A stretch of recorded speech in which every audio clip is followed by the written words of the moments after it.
Hey, screeners, how you doing? It's myself, the 1AJ, Anthony Jordan. Double V, the Viceroy of Verisimilitude. Me too, Nico Lurot. So, we're in the build-up to the good old Halloween. Hey, two people already. We're in the build-up to Halloween, and as usual, we pick a subject. Nico did warn everyone, this is not going to be my favourite subject. It's something I haven't normally embraced, and you know what? In a couple of days, I'm sure somebody's going to have zombie eyes anyway, so it's like a it's like a double mix this time. But yes, guys, thank you very much. Yeah, it's the movie Mount Rushmore. It's the pre-Halloween. It's the Halloween special. It's pre-Halloween, but it's that mix. It's us doing what we do, just to give you a couple of films to possibly watch around your fright night kind of time. Previously, we've done vampires, we've done franchises, we've done it all. And it's the one that I think I've been trying to dodge for the longest while, and it had to be done. So screw it, it's here. We're talking zombies. Finally. You really have been ducking this one for a very, very long time, haven't you? Do you know what it is? I'm going to put this out there now. Oh, hey, go on. Who have we got? Declan, just a movie fan. Hello, lads. Hello, Declan. Hey, Declan. Right back to you, mate. Thank you for joining us once again. Thank you very much.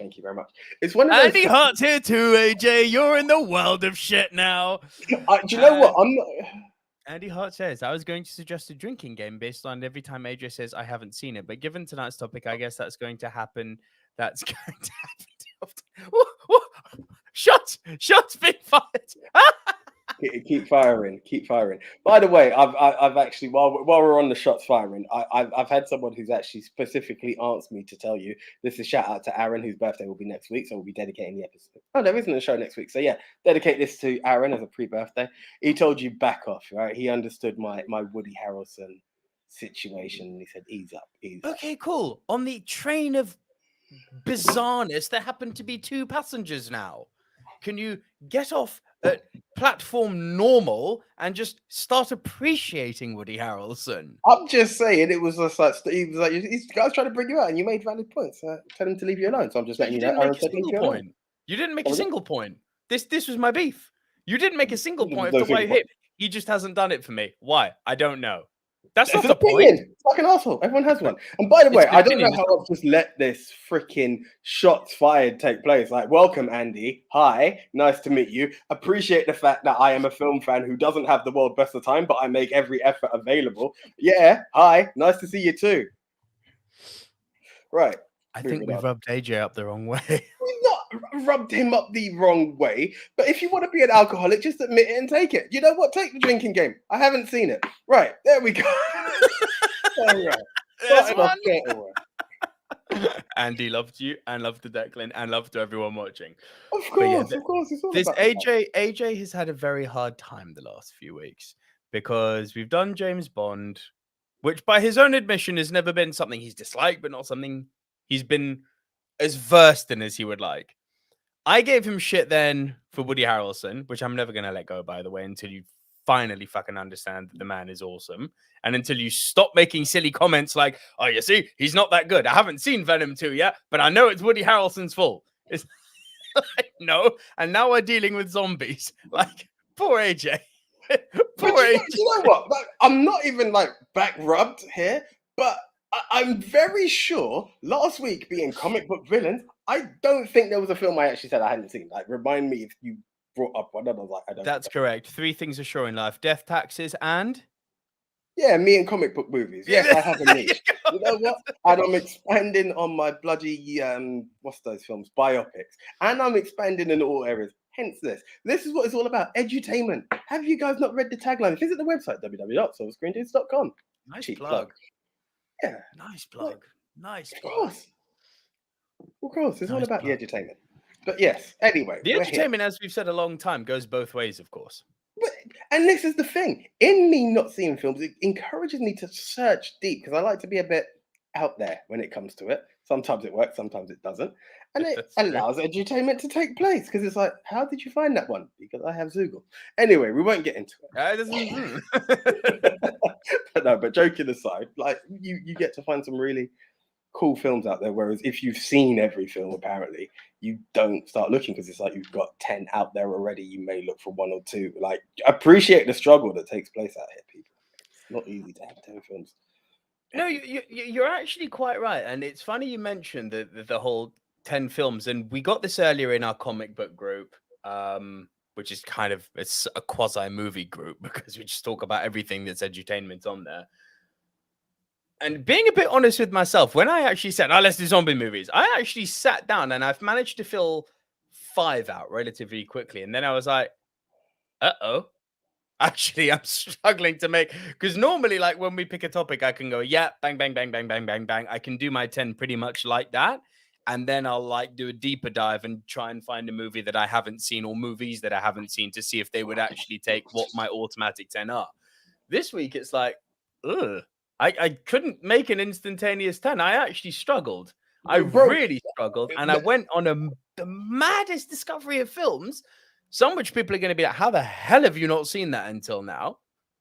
I have no excuse. Others where I'm like, I'll be surprised. I know Andy, from having spoken to him on Twitter, has seen my number 3, which, oh my fucking God, AJ, I have discovered the Donnie Darko of zombie movies. I really have. There's some actual goodies out there. Now, who's this? I'm pausing. Nobody on Twitter has seen everything. There are so many people on Twitter who have seen a lot more than me. There are, but they're mostly arseholes, Andy. And you actually come across really nice when we're actually discussing film instead of, you're stupid for not saying that. Andy has a nice way about him on Twitter. And likewise, so does Declan, not just a movie fan. We have a nice Twitter community. I don't know how it's happened. Who have an alcohol dependency because they want to. Oh, leave it alone. I don't actually. Listen, I'm through the banter. It's what I do. I'm obviously not here for film knowledge, so. Superman's drunk says, "I'm guessing Night of the Creeps won't be making the list, but damn, great film, thrill me." I say nothing. Stay tuned. We don't give our list. I'm not gonna lie.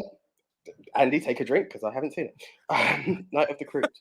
Listen, no, joking aside, right? What I do have, and it's freaking huge, is this here, right? It's called a to see list. It's absolutely impossible to fill because every week there's a new topic. But when there are stuff like this situation where I'm like Night of the Creeps, I'll put it on the list. And when there is a spare moment, I'll give it a shot. So, like, yeah, cool. Down for it.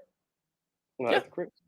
But now going back to be a pretty straightforward topic of like, these things are undead and they like to eat brains. It's not very diverse. Yeah. Oh my god, my top 10 list is diverse. Holy shit. Yeah, I mean, look, one of my things that was really unfortunate is I came across a load of B-movie bullshit. I'm not gonna lie, they were. This is the thing, and this is what I think will also come as part of the category for me, is that I'm not the biggest horror fan, and zombies fall. You know, when you can take something like vampires or others, you can actually get quite a good story and develop on it, right? Horror franchises, let's take The Conjuring or something, you can build with those stories. Some are really ridiculously stupid. Zombies, no matter how much you can be somewhat diverse with it, it's still kind of its main element is that it's a spreadable disease. Like, put it this way, Dracula can make you a vampire or can kill you, right? Straight. Zombies will by nature make you another zombie, so it always becomes this Not necessarily. It depends how much they munch on you. If you get bitten and escape, you will eventually become a zombie. If you get caught by the zombie horde, you're fucked. Either way, but like, yeah, this was just part of the situation. Sorry, I see we have another comment. We do, from the lovely Riri Thomas. Who is it? Why is that comment not coming up? Hope you are both good. A lot of Asian zombie movies are amazing. Yes. I agree with that. Kind of opened my eyes a bit more, and I was like, yeah. Like, there's a few on that list, on my list. I always have like this continuous list that I'm like, if time prevails, I will knock them all out. And the Asian ones have really stood out to me. I'm not. Oh yeah. Oh, by the way, speaking of Asian entertainment, for anyone, I'm probably preaching to the choir here, but for anyone who has not seen it, please, for the love of Christ, go and watch Squid Games. Oh, God, that's some good times. I'm like, funny enough, Squid Games always seems to be my show after this episode. Now, judging by the time we finish and work in the morning, I've not got very far. But my God, Sure. really, It's so good. It's so good. It's a Like, load of fun. Anya and I literally just finished watching it a few weeks back, and we looked at each other and it was like, man, the Koreans make good stuff, don't they? They do. They do. They just make good stuff. They do. They do. Do you know where I really tick myself off? And again, because of the time I watch it, like post Movie Mount Rushmore, I had to go down the. Yes, it is. Squid Game I is went down. fantastic. I done the forbidden stuff that I'm kind of upset for, but I won't do it if I watch it in the daytime or when I'm more awake. It became English dubbed as opposed to focusing on the reading. Oh, no.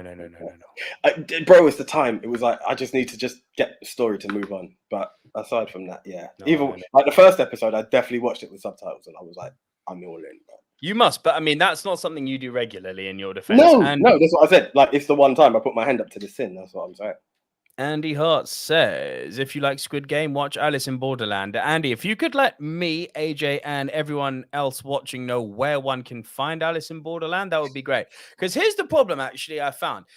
I was going to say this about the Twitter community we have, because I think I've mentioned this before on pod. How? I don't know. It's not by some magical Twitter skill I have, because I have zero magical Twitter skills.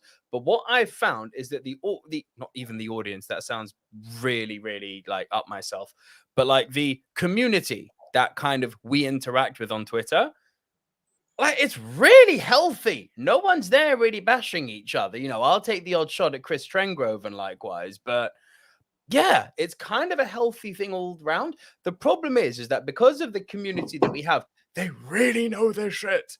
And I don't just mean Andy and Declan, and you know, they really know their stuff.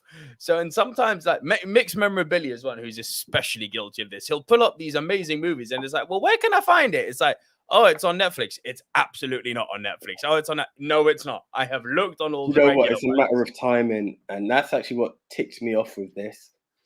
This episode particularly, did I realize how valuable it is to have the various subscriptions? Because certain films I came across and I didn't find it before.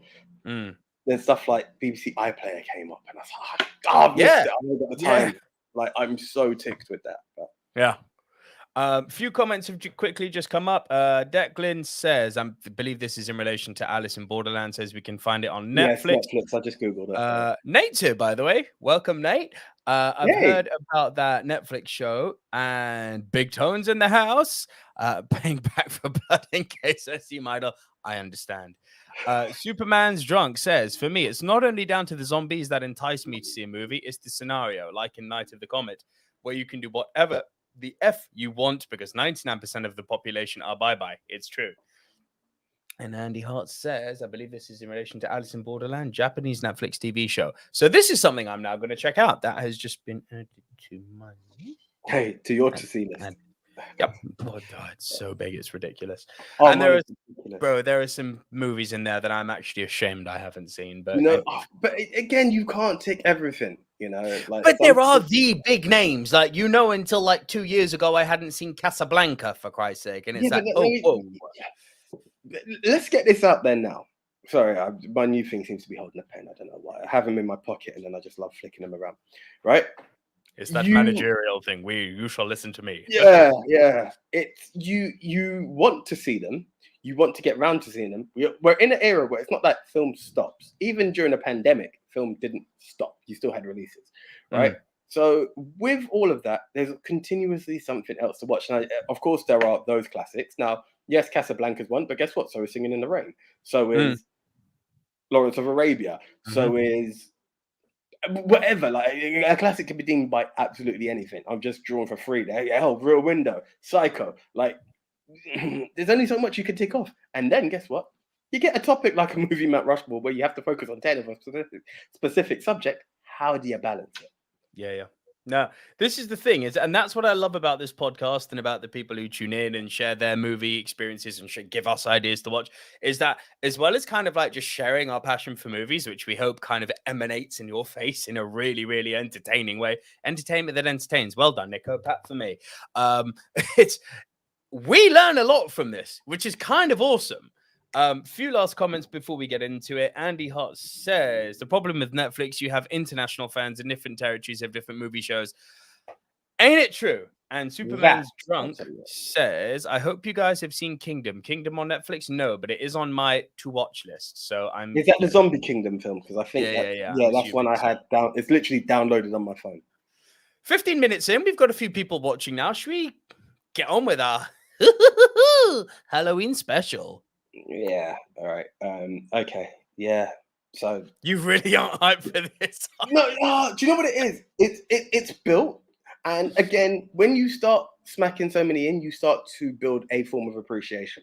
Yes. But then time is never on your side, right? So then someone like Muscle Memory, one is in at number 10 by default because I haven't even finished the film, but it's there. There is one definite worse. So it's like I don't feel right in it. I'm more confident than Bond, but I'm still like, yeah, I wanted to give more. I wanted to come and hit hard, but hey. One is still adjusting to life. Nate, I've seen your comment. I'm absolutely not putting that up on a YouTube video.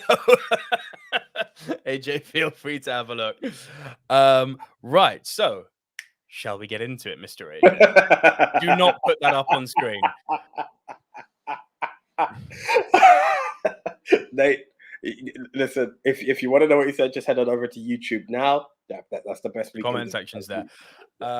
Right, so for those of you joining us for the first time, thank you so much for joining us on our Creepy Kooky Halloween special. Emphasis on the kooky, less so the creepy, because it's us two in the house. AJ and Nico, two best friends from school, doing a top 10 show about movies. And you can find the Movie Mount Rushmore on all podcast platforms. And if you're lucky enough to catch us live, you can find us right here on our YouTube channel. But how does the show actually work?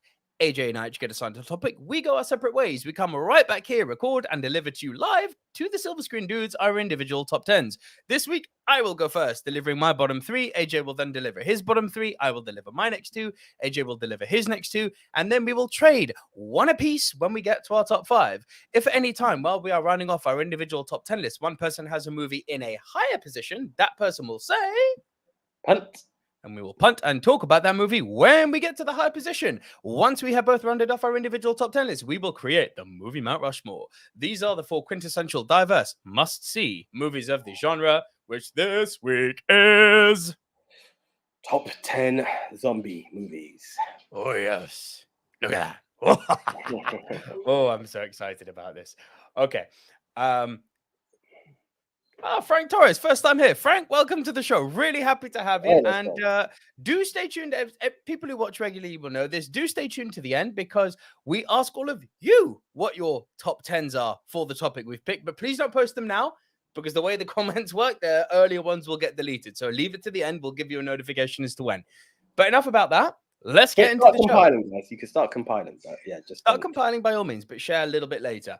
In at number 10, let's get the guilty party out of the way. Emphasis on the guilty, because I recognize this movie to be a tremendous pile of shit, but I have an oh so very soft spot for this, and indeed the entire franchise, sinful as I am. Resident Evil from 2002. Small pun. Oh, he's a small pun. Okay. In at number 9 is a less spoken about British film, which I think is British, but it's one of those Steadicam films. I had a really good time with this one. Quarantine. Andy, take a drink. Not seen this one. So here's the idea. It's not your traditional zombies in the sense of need brain, eat food, eat human. It's not, and it's not kind of like the zombies, which I'm sure we're going to be discussing later, which are the rapid fucker zombies, right? This is kind of weird because they never actually drop the Z word. They're not actually ever called zombies. They're not called the undead, but they are undead. Can I just say something about this? Yeah, please. Before you go any further, I was actually patterning this through there. I don't think many films actually do call them zombies because that's true. Actually, they just become this weird. People are acting weird. It's not like people are aware of zombies and then zombies have occurred. It's always been like, what's happening with people? We're always in the world of we're unfamiliar with zombies. Yeah. But anyway, proceed. Quarantine's a cool one. It's essentially a group of people get trapped in a building, and this building ends up in a quarantine zone, and it's them trying to... I'm giving you a very condensed version here, but it's this group of people trying to get out of this building, and there's something living on the top floor, but they don't know that. What they're trying to do is make their way up to the top floor to get out of said building. And they get, because humans are inherently violent by nature and violent by design when put into a corner. It's in our nature. It's the dark side of our nature. We don't like being put into a corner, and we lash out. This movie really encapsulates that. And the people systematically start wiping off each other to try and get out of the building. There are a few moments where they get kind of close, but then you find out like it goes from shaky steady cam to big budget action, and then you've got a freaking helicopter shooting a machine gun at them saying, stay the fuck in, because you're in a quarantine zone and we don't know if you're infected or not. The movie ends on a not so much a cliffhanger, but it ends very abruptly, shall we say. Like, there's no happy ending. I'll leave it at that. But really, really worth a watch. And it's one of those rare films that kind of puts a fresh-ish spin on the handheld Steadicam. Now, Superman's Drunk says, it's not British, is it? Thought it was an American remake of a Spanish movie. Yeah, I did say, I think I got this one wrong. Is it British, is it not? I think I got this one wrong. And Nate says it's a remake of Wreck. No, but not a great remake of a fantastic Spanish film on my top 10. It stars Dexter's sister, Didi. I know what he meant. I know exactly what Superman's Drunk meant. Okay, that was number 9. In at number 8, I Am Legend with Will Smith. Didn't make your list. I was expecting a punt. No. Interesting, because you're a Will Smith guy. Take a drink. No. I'm not lying. No. Bear this in mind. And I think I've said it a few times before on podcasts, right? And I'm not making it an actual excuse for anything. There is this 3 to 4 year blur in the world that I have when it came to me in films. For some reason, I just didn't have a strong relationship. And that's around that kind of time. So I heard of it, but it's not actually been. This is a good one, bro. Will Smith went through this, when he owned the summer, essentially, when he was doing things like this, like Hancock, yada, yada, yada. This, for me, was one of his really, really good ones. I say he was doing it owning the summer, and it came out in December. Stupid me. But it was when Will was kind of king of the box office in a pre-Marvel world, where before movies started making $1 billion in their opening weekend. Big Tone says, I Am Legend is a good film, but very depressing. Oh, so depressing. Oh, so depressing. Well, do you know what's interesting about this? And I'm not discounting it from your list, because it came up, and then I was looking, and I wasn't sure what kind of category. Some people call them vampires over zombies. Yeah, I get that. It's a very weird one, this, because they're vampiric in the sense that they don't come out during the day, like they don't like the light, whereas zombies are completely no fucks given type creatures. It's like, right, dark, I'm going to eat you, right? So, yeah, I get that they can be vampiric. To be honest with you, this was a simple Google search, like zombie movies, and I Am Legend came up, and there was quite a good essay of someone breaking down why they are zombies. They certainly have the horde mentality that zombies have, which vampires do not. Like, vampires don't have horde behavior. So they're kind of a weird mix between, but vampire zombies, which could also work. Zombies? It's impossible. They're zombies. Zampires? I don't know. Yeah, Andy Hart says the book is even more depressing. And Nate says, I love the book, so when I saw it, I viewed it through the lens of the original story and didn't like it. In hindsight, I was too harsh on it, though, when I viewed it on a separate entity. See, here's sometimes the beautiful thing of not having actually read a book. Now, I'll be completely honest, having read Frank Herbert's Dune, I got a much bigger appreciation, I think, than I would have had I not read Dune. Because the review's up on the channel now. I adore Dune. Like, that movie, bella. But I Am Legend, AJ. Will Smith is... So the premise of the movie is very good. Will Smith is the last man alive, but he's not alone. All he's got for the majority of this movie is his dog. This lovely dog called... I believe the dog's called Sam. Don't hate me if I've got that wrong, internet. It's quite a while since I've seen it. But I believe the dog's called Sam. Sam is like a German shepherd, his trusted best friend, essentially, right? And Will Smith is just going through the rhythms of being the last man alive and surviving. but he's surviving in a world where there's these zompires, vambies, whatever. But it's really cool post-apocalyptic setting. The monster detail isn't like anything I've really seen before. It is highly depressing because you see remnants throughout the movie of this is what humankind resorts to when it's pushed to it. Kind of like Quarantine. It's kind of what humankind resorts to when it's pushed to its limits, right? And essentially breaks. And yeah, bro, it's for a Will Smith fan. I'm quite shocked you haven't seen it. As I said, there was a blur. There was also a point where anyway, no excuses. I haven't seen it. We'll leave it as that. The dog. Mm-hmm. It's one of those things that sadly it's been a spoiler to me, which also ticks me off. And I hate that sometimes when a film has these spoilers that you actually like to have embraced naturally, it kind of delays me watching a film because I'm like, oh, I know what's going to happen. Like, well, it's funny you say that. It's really funny you say that because Frank Torres says we tend to think of Legend as a Will Smith movie instead of a zombie movie like Tom Cruise or Tom Hanks. It's star power. Kind of, yeah. People very much did see this as, oh, it's the new Will Smith movie. But it is, for me, it's very much a zombie movie. And AJ, genuinely, I think you'd get a kick out of this one. Probably. Like, there is this post-apocalyptic world. There's another one that's going to come up later on. Mm-hmm. There's this one. There was like Book of Eli. Like, they've all kind of got this kind of similar traits that I found in them. And yeah, I'm sure.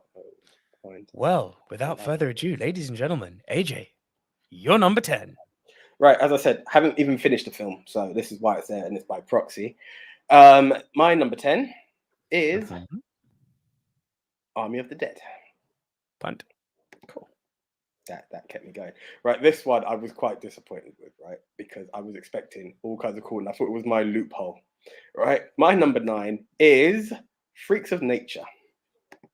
Do you know what? Take a drink. I've not seen this one. There you go. Trust me, you don't need to see it. It's one of the worst films I've seen. But it was also something that was quite addictive. Now, this is in a world, and this is why I thought, you know what? Yes, I've won. Right? This is in a world where you've got vampires and zombies and humans, and they're all kind of going to war. So I was like, hey, it's a vampire movie with zombies. I win. This film is absolutely it's crazy. I'm not going to pretend it's great. It's one of those you could sit back and possibly have a laugh, or you might just think it's the biggest heap of shit. It's in that kind of category. It's a bit like what you said with Resident Evil. It's give or take. You either love it, like you're either going to appreciate it for what it is, or you're just like, this is a heap of crap. What happens is that in this world, you've got vampires who somehow have that kind of Twilight thing. They're allowed to walk in the daytime, if you would. The zombies are there, and the humans are there, and they all seem to live harmoniously, right? Aliens then come across into this film, and as the aliens have turned up, all the different groups of this town start to think, what the hell? Like, they believe that they were called Andy Hart has said, AJ, your turn to drink. I haven't seen Freaks of Nature. Not even heard of it. Like, guys, honestly, it's avoidable. It's not the greatest film. Like, there's not even any star. Actually, I can't remember that. Yeah, it's not that great. But just quickly, sorry to Riri Thomas. I have seen your comment regarding Train to Busan. Stay tuned. Right. Okay. Cool. And so each different group believe that the aliens were brought in by someone else, and it essentially leads to all elements fighting each other, like the humans, the vampires, the zombies, all going out for each other. And it's a small group of one human, one vampire, and one zombie maintaining a friendship to take on the world and beat the aliens. It's crazy. It's stupid. It's not going to make anyone's top 10 films or win any Oscars, but it was a load of fun. And in a what made your top 10 films, big man? Because why? Because when you try to tick off the zombie films and you find one that ends up being a heap of shit, you can't add any more. Didn't even get to finish my number 10. Where are we at? So that was my number 9. That sounds like a tremendous pile of shit. It wasn't great. It wasn't great. Oh, God, but I actually did have a giggle from it. In at number 8, this is going to be a bit of muscle memory from me. Go. But based on the video game, I'm talking Doom. Is Doom a zombie movie? They were zombies. No, they were demons. They're categorized as zombies. But they're demons. Like in Doom, they go through the gates of hell. They go to hell. Hell on Mars. They're zombies. They're demons. No. Hold on. I know there is a demon battle at the end, but I'm I sure. swear down, Doom is going through I'm the gates very of hell sure the on people Mars. were classified. Internet, help me right now. I'm sure the people were classified as zombies. Big Tone's got you. There were zombies too. Thank You're you. safe. Carry on. Thank you. Now, I remember watching this film, and one of the things that we've done, and I recognize, is that video games are never made into the world's greatest films. But for most part, that's true. In a time where I can appreciate The Rock and I appreciate the video game, I watched this and was taken in, and I was somewhat interested in what this film had to offer. Because of The Rock. Let's be honest. You saw this because of The Rock. Of course it was because of The Rock, but it was also because of the game, because I had a lot of fun with the game. Like who didn't, right? Yeah, exactly. So you played the new ones, by the way. Come again? You played the new ones? No, I haven't played them in years, man. Absolute years. Do you know what I was kind of blurred between, and I would really love with playing a good one of Duke Nukem. I could do with a good Duke Nukem. Man. Duke Nukem's never getting remade now, my man. Of course it wouldn't. It's Johnny Bravo with a gun. Like, it's never been. Duke Nukem be going up to female aliens like, pardon me, hot sexy mama. literally. No. But it was, some video games, I stop and I take in the storyline. Something like Doom, I was just shoot 'em up, just get to the end. Right, that's how I appreciate Doom. So I kind of took it for the story, and I was like, "Hey, I like the way you guys have built the world around this, and we had the zombies and whatnot." And then what I always loved about Doom is when it went into that video game mode at the end. Yeah, when it went first person. Yeah, when it went first person, I thought that was absolutely great fun. If you like that, you should see a Russian-made movie with Sharlto Copley called Hardcore Henry. Hardcore. Do you know what? I'm pretty sure I blank on it, yeah. But I did go to the cinema for Hardcore Henry. It's weird, bro. Isn't it just? Isn't it just? I remember the idea of it, and I was like, "This is pretty interesting." But my God, is it trippy as fuck, man? Like I blanked on it, but I remember being like, "Okay, then." it's whole movie is essentially shot with a high quality GoPro.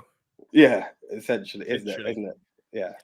Bit of edutainment from Riri Thomas. Not horror related, but as you love your Korean TV shows, I would recommend Signal if you haven't watched it already. Dark detective show with time travel elements. Frank Torres very correctly says Carl Urban was actually the main character, though. Clever marketing. It was indeed. Now, Frank, this is a really good point to make, because for Lord of the Rings geeks like me, I saw Carl Urban. I was like, "Oh, Aomer, I'm seeing that." AJ is like, "Do you smell it?" He was it. Doesn't matter who the main character was. It doesn't matter. No, it was, and that's the cool thing is that. To be fair, I didn't even recognize him from that. But we've got some love for Hardcore Henry from Big Tone and from Declan. It is mental. It's fun. It's fun. There's no denying that. But yeah, it was actually quite I don't want to screw it. It's old and it's not that great. But I like the spin that, even though they marketed it as a rock film, that Carl Urban was the one who actually took the reign at the end. I was like, "Oh, rock's a villain." Like, hey, yeah. that was a good, nice plot twist to it at the end. But yeah, that was your 8. That was my 8. Over to you, sir. Get your finger ready on the punt button, okay? Because at my number 7, Brad Pitt in World War Z. The disrespect, shut up. You said Brad Pitt, I knew where you were going. Fuck it. Move on. Fucking disrespect. I love it when you get butt. It's like, it brings me joy to see you in film pain. That's really bad, but the disrespect. No, but I appreciate that I can be quite animated. Honestly, if you really want to see me get animated, come and play a video game with me. It's words I dare not repeat here. But you're such a little bitch in video games. I'm sorry. We've got a video of the two of us playing this shitty ass wrestling game. It's on the channel months back. 2K Battlegrounds. You got such a little potty mouth on you when you play games. Like, I like to sort of concentrate and play. You're like, "Yeah, come, bruv, I'll fuck you up and your mama too." It's like, what? Trash talker Skywalker, that's me, mate. I tell you, video. Bro. Literally, I believe I birthed the word wankstain. I always remember playing FIFA with my brother, and I went, "You wankstain." Apologies for the bad language. Wankstain's a great one. That term, so applicable to Yue Bull. If you know, you know. Yeah, and I remember my brother literally pausing the game and said, "What did you just say?" Like, yeah, that's me. Wankstain is a great insult. Oh, thank you. Getting a little bit of hate for putting video game trash talk is the best, says Nate. And Big Toe not happy with me for putting World War Z solo. I love World War Z. I'd like that to. The 7th position is not a reflection of me thinking it's a low-ranking film. It's a realization that 3 of the next 6 movies I've seen, I genuinely believe. Sorry, 3 of the next 6 movies I've seen are better. 3 of them are new, and likewise, I also believe are better. So that was my number 7. In at number 6. So this is the one. Like if AJ is not going to get this because I know for a fact AJ won't have seen this one. This is one the hardcore zombie fans are going to be like, how is that anything other than number 1? It's my number 6. George A. Romero's 1978 Dawn of the Dead. We have a problem here. It's technically a punt. But I sadly fell into remake territory, so I suppose you might want to. Oh, you saw the Snyder one? Yeah, which wasn't. I haven't seen the remake completely. I've seen parts of it, and I enjoyed the remake. I imagine it's very. There it is. No, I get it, and like I honestly wanted to. Do you know what's annoying? Again, this is something I found out was on Prime Video, and I was like, like timing like screwed me on that. I'm not gonna lie. No, the what the fuck, bruv, was Big Tone's comment to me for putting Dawn of the Dead at number 6. I might have agreed had I actually seen that one there, you know. But so here's let's talk about the remake when we get to it. I'm gonna just give without giving too much of the plot away. I'll leave that to you. I'm gonna be honest here. It's the first time I ever saw Dawn of the Dead. Hands up, I know, burn the witch. Forgive me. Have you seen the prequel? What, Day of the Dead? Night of the Living Dead? Night of Living Bro, Dead. I haven't. Okay, you're making me do massive disclaimers here. Not seen George A. Romero's zombie flicks. This is the first one I have ever seen. So, shock horror. I found out the fucking. Yeah, that's what's screwed. Yeah, I found out the first one's on flipping BBC iPlayer. I was screwed. Like, traveling home. I was like, for fuck's sake. There is a remake. There is a 90s remake, but yeah, Night of the Living Dead is actually just there on BBC iPlayer. So, I think Superman Drunk's Jesus is in relation to me only is either in my placement to Dawn of the Dead or in the fact that I've only just seen it for the first time. As Andy Hart said earlier, you can't see all the movies. But look, I'll be honest here. I had a world of fun with Dawn of the Dead. And I may say something that's sacrilegious now, but it's great for all the wrong reasons. But I don't want to be wrong. It's a freaking zombie movie. They are. No. I do not subscribe to that noise you're making. There are some zombie movies which I'm going to get to in my top 5, which are fucking fantastic. Listen, I've got some bangers. I'm not disrespecting that, but by proxy, 95% of them do not fall in the it's an amazing cinematic movie or journey. It's not. It's really not. I'm sorry to say. Okay, in fairness, looking at this objectively without how I experienced it, can I see how this film is as influential as it is? Of course. All the horror zombie tropes. You can tell this is like you can tell this is a master of zombies at work here, right? But can I be real? It's like that people are like, but it's aged. It's like, I'm sorry, you can go and watch the original Star Wars movie. Graphically, it's aged. The construction of that film is freaking timeless, which is why it's one of the all-time great films. And that was 1977, a year before this, right? This film has aged, not just thematically, it's aged in the way it's shot, the effects have aged, the dialogue has aged, the camera techniques have aged. This film feels old. It feels old. And there is a scene when I actually started laughing and I was like, sorry, when I'm laughing, that's a mistake. And it wasn't something that the movie did. It was a thought that got in my head in relation to what I was seeing. Let me explain.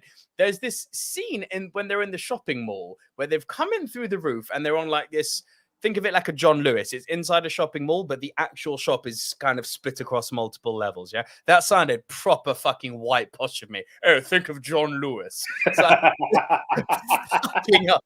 Sorry, I just had an out of body experience. Oh yes, darling, John Lewis. Oh, let's go to Harrods. Sorry, a department store with a shop which has multiple floors. Let's not put a fucking label of them. And yeah, Big Tone says it's the part of the charm. It is. It absolutely is. But let me be real, right? And Big Tone and the other people who like this movie, tell me if you disagree with this.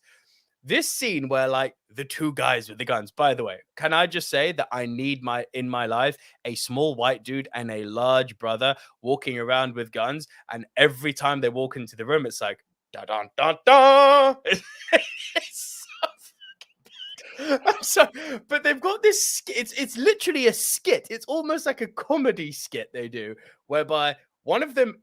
So the shop is kind of closed off. The zombies are in the main kind of mezzanine lobby part of the shopping mall, right? I don't know if it's the same in the remake. The shop is closed off with glass windows. Yeah, yeah.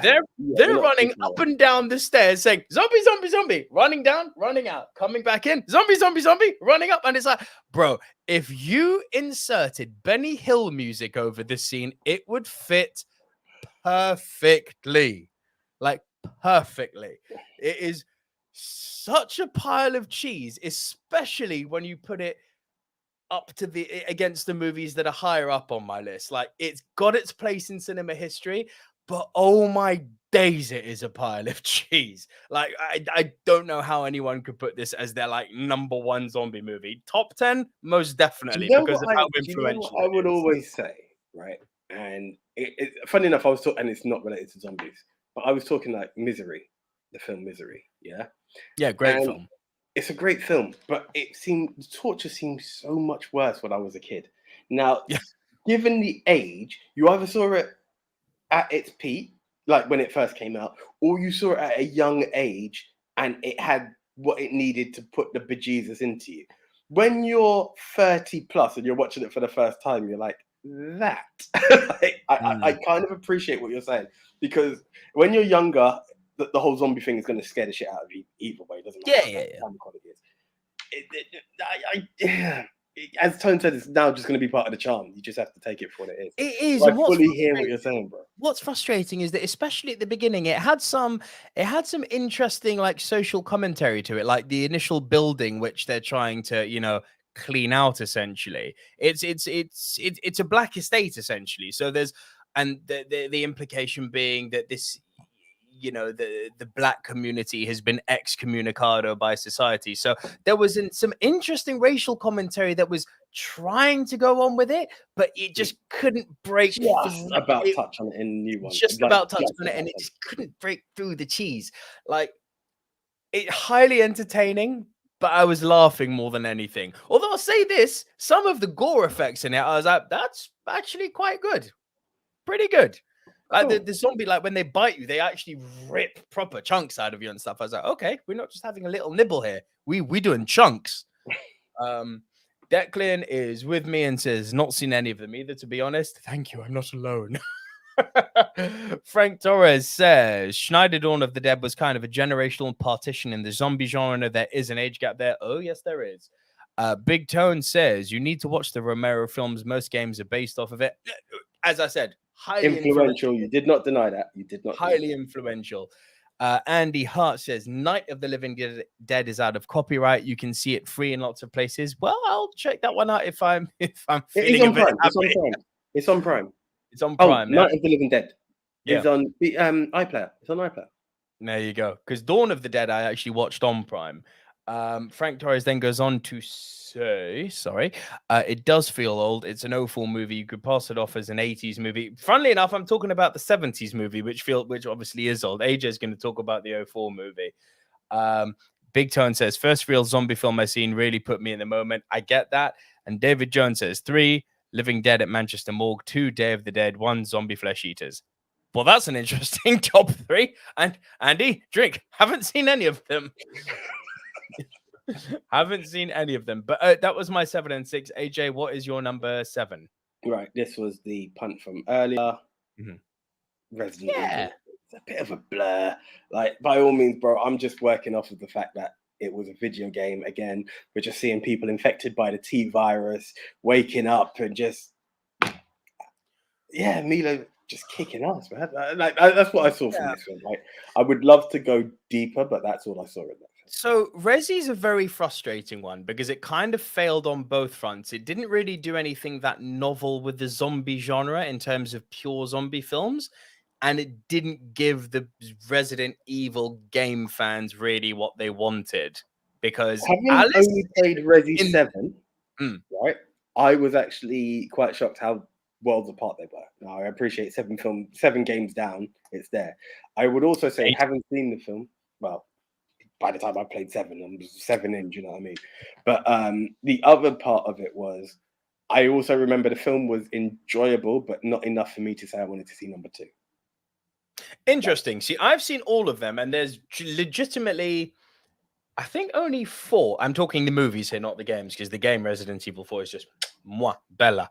But Resident Evil 4, the movie, I found genuinely terrible and unwatchable.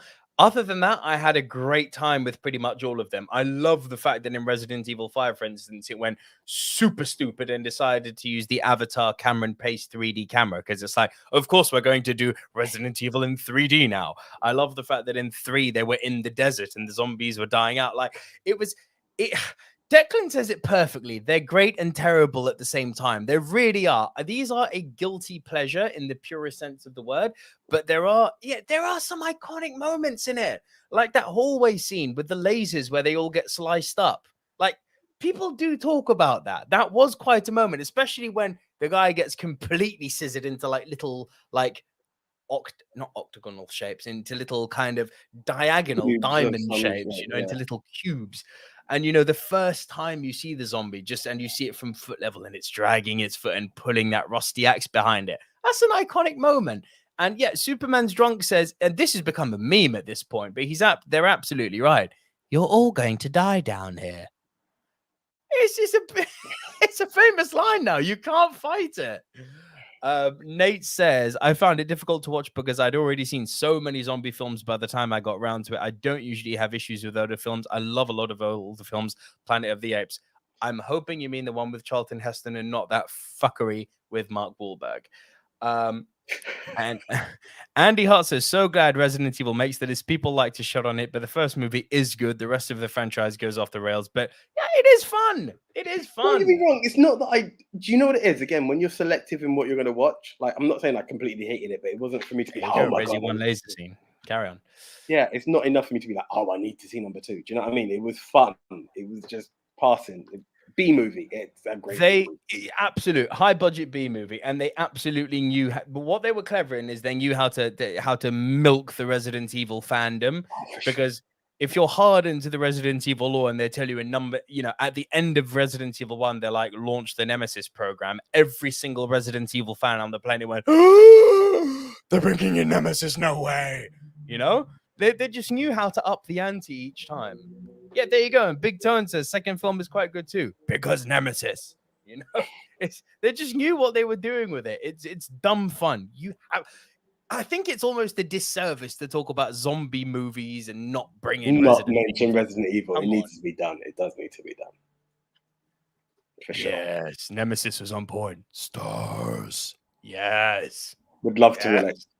Not played the game. Play Resident Evil 3. That was the weird thing, is that Nemesis was technically in 3, not 2. But this is what I mean. They kind of did things from the games, but they got it all wrong. It was kind of like what the Transformers did. It's like, oh, here's the Dinobots, but it's not really the Dinobots. Anyway, what is your number 6? So guess what? The hate that we all talk about is now about to be redeemed. Okay. Woody Harrelson, Zombieland.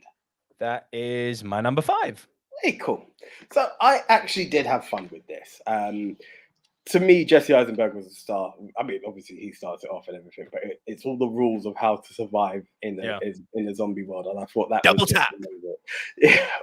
Yeah, double tap. Sorry, I was going to say no, I haven't seen the second, but the double tap in that film, like all of these different rules, how to go to the toilet, what to do here, what to do there, and starts adding lists as he meets Woody Harrelson, who's so free spirited and just gung-ho crazy, just does what he has to do to survive. And then Emma Stone and bear with me a second, I'm gonna have to bring up her name. I do apologize. Abigail Breslin, like their characters, the way they hijack people and make it, just get that one step further, trying to make it to this wonderful land which they believe is, again, where the magic happens. It's literally like saying, we're going to go to Disneyland because the zombies won't go there. Do you know what I mean? It's crazy as hell. What's really funny with this one, and I don't know how or why this happened, right? I recall seeing Zombieland once, and I thought it started off in a theme park. I don't know how or why. And I was like, finishes there. Yeah, exactly. But I don't know why I thought that was the beginning of the film. And I was just like, whatever. Having said, okay, let me watch it based on this topic, I actually had a lot of fun with it. It's great. It's great. And I will give number 2 a shot. The zombies. It's got mixed reviews. Superman's drunk in relation to that says loved it, absolutely hated the sequel though. I don't hate the sequel. It can't hold a candle to the first one. But Zoe Deschanel, I believe that's the actress's name. I hope I'm not going mad. Yeah, Zoe Deschanel in the second one. Oh my god, she was brilliant. And Superman's drunk killing Bill Murray, though.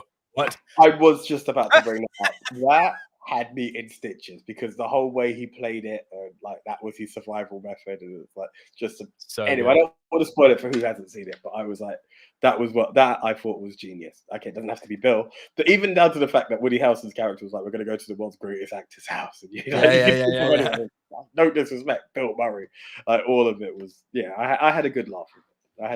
Sorry, it's not Zoe Deschanel, it's Zoe Dutch who plays Madison in Zombieland 2. Bro, it's worth it just for her. She's so good in it. I'll give it a shot. It's fun. And again, this is sometimes when you have like the zombies a bit in the background and it's more character based. I can work with it. Like when you're trying to be sometimes it wins. Sometimes it wins. Don't get me wrong, but yeah. Big statement from Declan here at Just a Movie Fan on Twitter. Zombieland, honestly, in my top 10 films ever. It's hilarious in every aspect. Listen, I get it. Appreciation is appreciation. I will never knock anyone's appreciation. Those who hate it. You know the way I describe Mad Max as cocaine bubblegum meets Mario Kart? This is cocaine bubblegum meets zombies. It literally is. It's like, how crazy can we get with After Effects titles in this movie? Let's have some fun. It's awesome. It's awesome. It almost feels like it was directed by James Gunn. It's like it's very self-aware and it knows it's out there. But this is what I also appreciated from it. It's like, we know who we are. Yeah, zombies are a bit crazy. Know who you are, exactly. Good life lesson, AJ. Well done. Know who you are. But that was your number 6, my number 5. So over to your number 5. Where are we? So this is the Zack Snyder Dawn of the Dead. Now, it's funny when you watch this because you can appreciate it and keep going on. Yeah. Again, it's a survival movie of all sorts. It's a group of different people going on. It starts off with this nurse who hears about one guy who's been attacked, and they were like, "Oh, it's really weird because you hear about him, and it's like, oh, he's in ICU because of a bite," and it's like, okay. And then she goes home, like you don't see anything. There's no actual relation to that guy. And then before you know it, this little kid that she's talking to, who shows her she can skate backwards, ends up in her house the next morning and is a zombie. And it's like, what the fuck? Like, okay. And then you go like deep in zombie territory. And then it's just the survival. What was nuts as well, you're talking about a big black guy with a gun. We had Ving Rhames with a gun in this film, which was all kinds of cool. And then it just ends up in, like, it's very similar to what you were saying. You've got this whole, they're in a mall. But then some of the acting in this felt cheesy and on the nose. And isn't Mekhi Phifer in this? Yeah, Mekhi Phifer's in it as well. Right. What happened to him? He was an Uncle Tom in 8 Mile. He played O in O, didn't he? Played Othello. Yeah, he did. And Ace Boogie in Paid in Full, which is not Ace Boogie. He's in Ace. He's not Ace, but he's in Paid in Full. Den's going to kill me for that tomorrow when he watches. But so will my brother, actually. So Paid in Full is my brother's favorite film. I'm not going to shout over to him to tell me who he plays, but yeah. But it was fun. It was interesting. It was on that basis of what you're looking for in a zombie movie: surviving, tearing people apart. I in the back of my mind though, I kept saying how true to the original is it, which really bugged me. That's what I was really wondering. It was cheesy. There was this one point where they done this like quick montage of stuff that happens, and I just found it random as hell.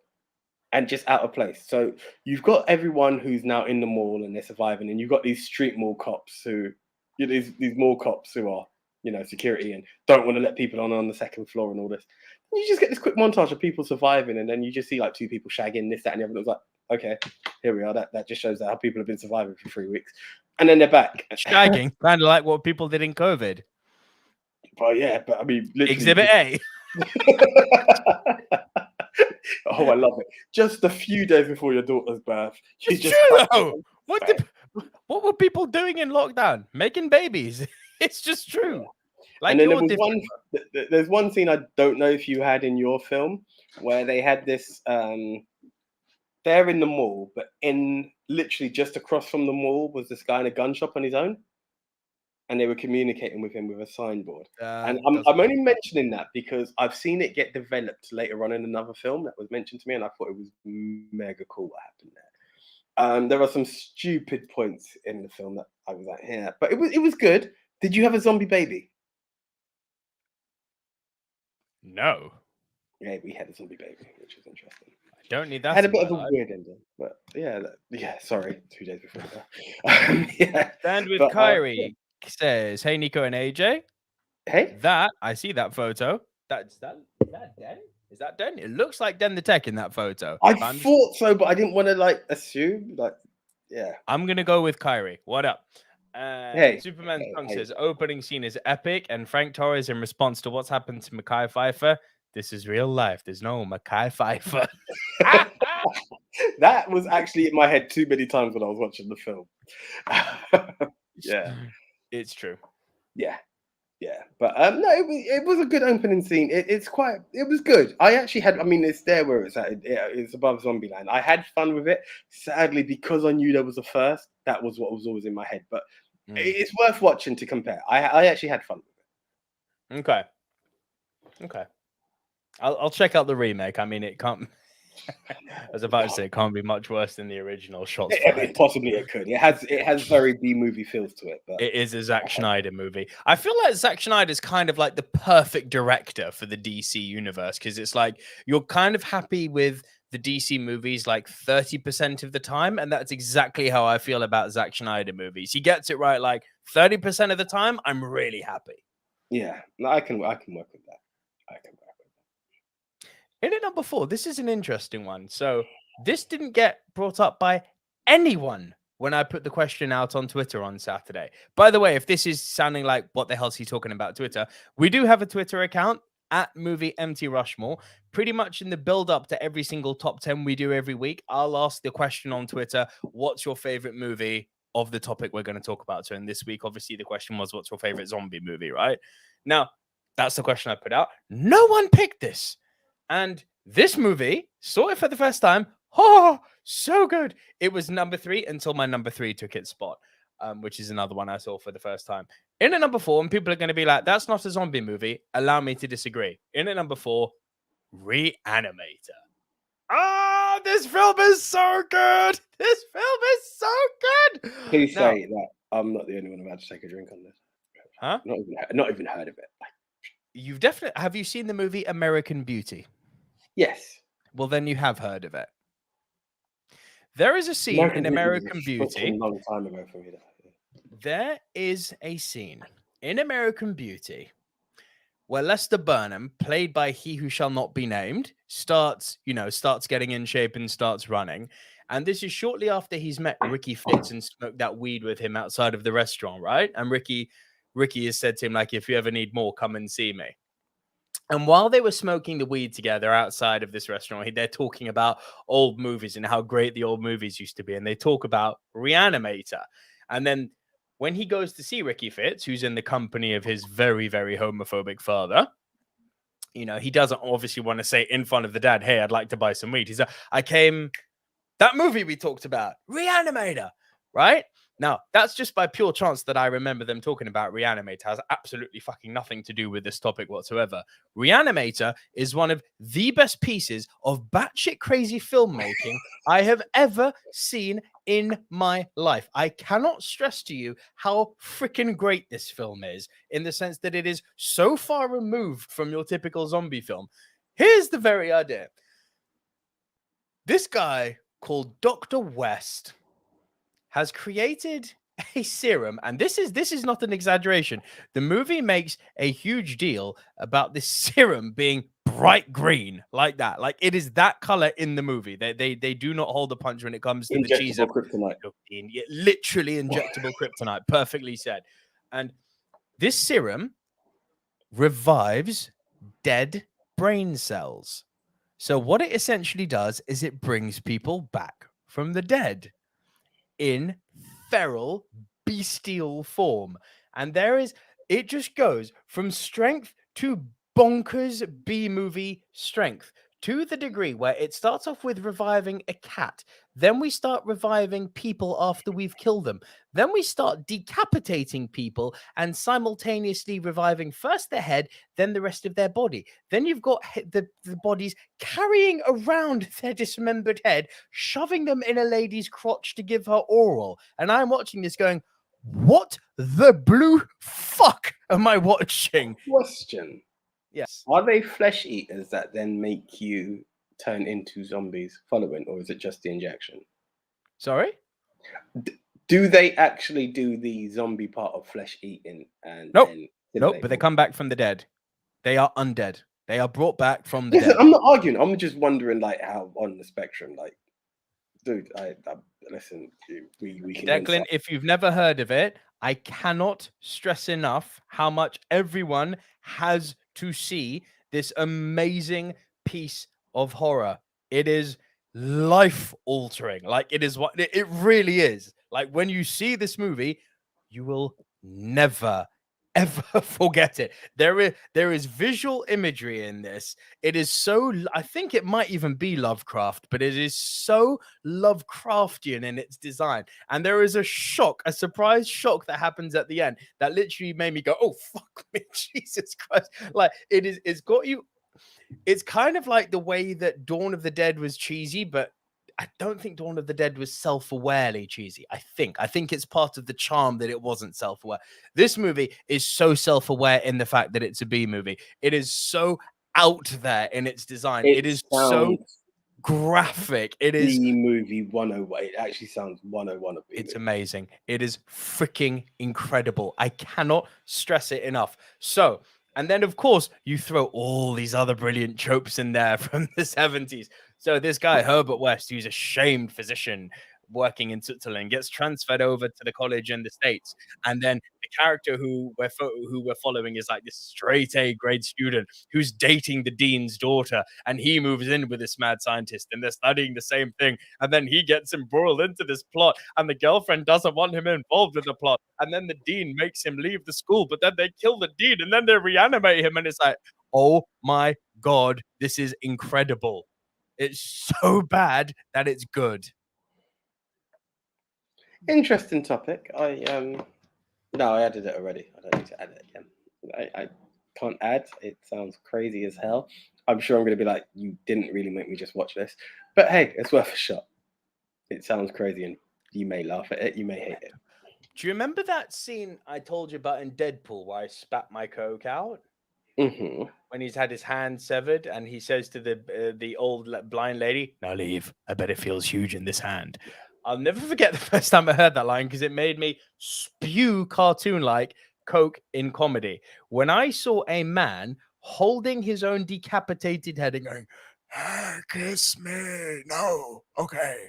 And when she doesn't want to kiss a decapitated head, he starts going, on her freaking boobs. And it was like, what the fuck am I watching? I don't know this. I honestly don't know. AJ, you must watch this film. I will give it a shot, but I honestly do not believe it's me. And sadly, what really bugged me with that Deadpool scene was I had heard that joke prior. I'm gonna search. RIP. I had heard that joke before with Jeremy Beadle, because he also had a small hand. Don't know. No. That's not cool. It's so not cool. It's not cool, but it's Poor the same. Jeremy. Listen, it was. Oh, screw it! I've got this far. I've done it. Yeah, for those who didn't know, Jeremy Beadle had one hand, the normal size hand, and one that was quite small. And the joke was, Jeremy Beadle has a small penis. On the other hand, it's quite huge. You're just awful. You're just the worst person sometimes. I can, but I can't help it. That's funny. I'm just saying that's why the Deadpool joke was kind of like, heard it. Like it was terrible. It's really bad. R.I.P. Jeremy. Thank you for the entertainment. But it is what it is. Just getting serious a moment, because I would like to open up discussion on this. Stand with Kyrie says it's James Pond, aka Let's Go Brandon, who's been chatting with us recently. Hey. Put Alec Baldwin in jail. Have you heard about this, AJ? Oh, I've questioned it. I've really wondered what the hell was actually going on there. Well, they've come out and said it in the papers. That's no, bro. Like what I'm trying to get at is, what the frick were you doing with this gun and firing it? Are we talking? Is it that he was essentially? Let's be honest. A film set is a film set, right? It's not like the old studio system. This is what makes it kind of difficult. Is it that he was there shooting and no? So we're talking off recording, isn't it? This is what I'm trying to figure out. No, it was when they just started to record. So my understanding, and this is just from what I've read, is that he was handed a gun, which was meant to be a prop, and it happened to be a live gun.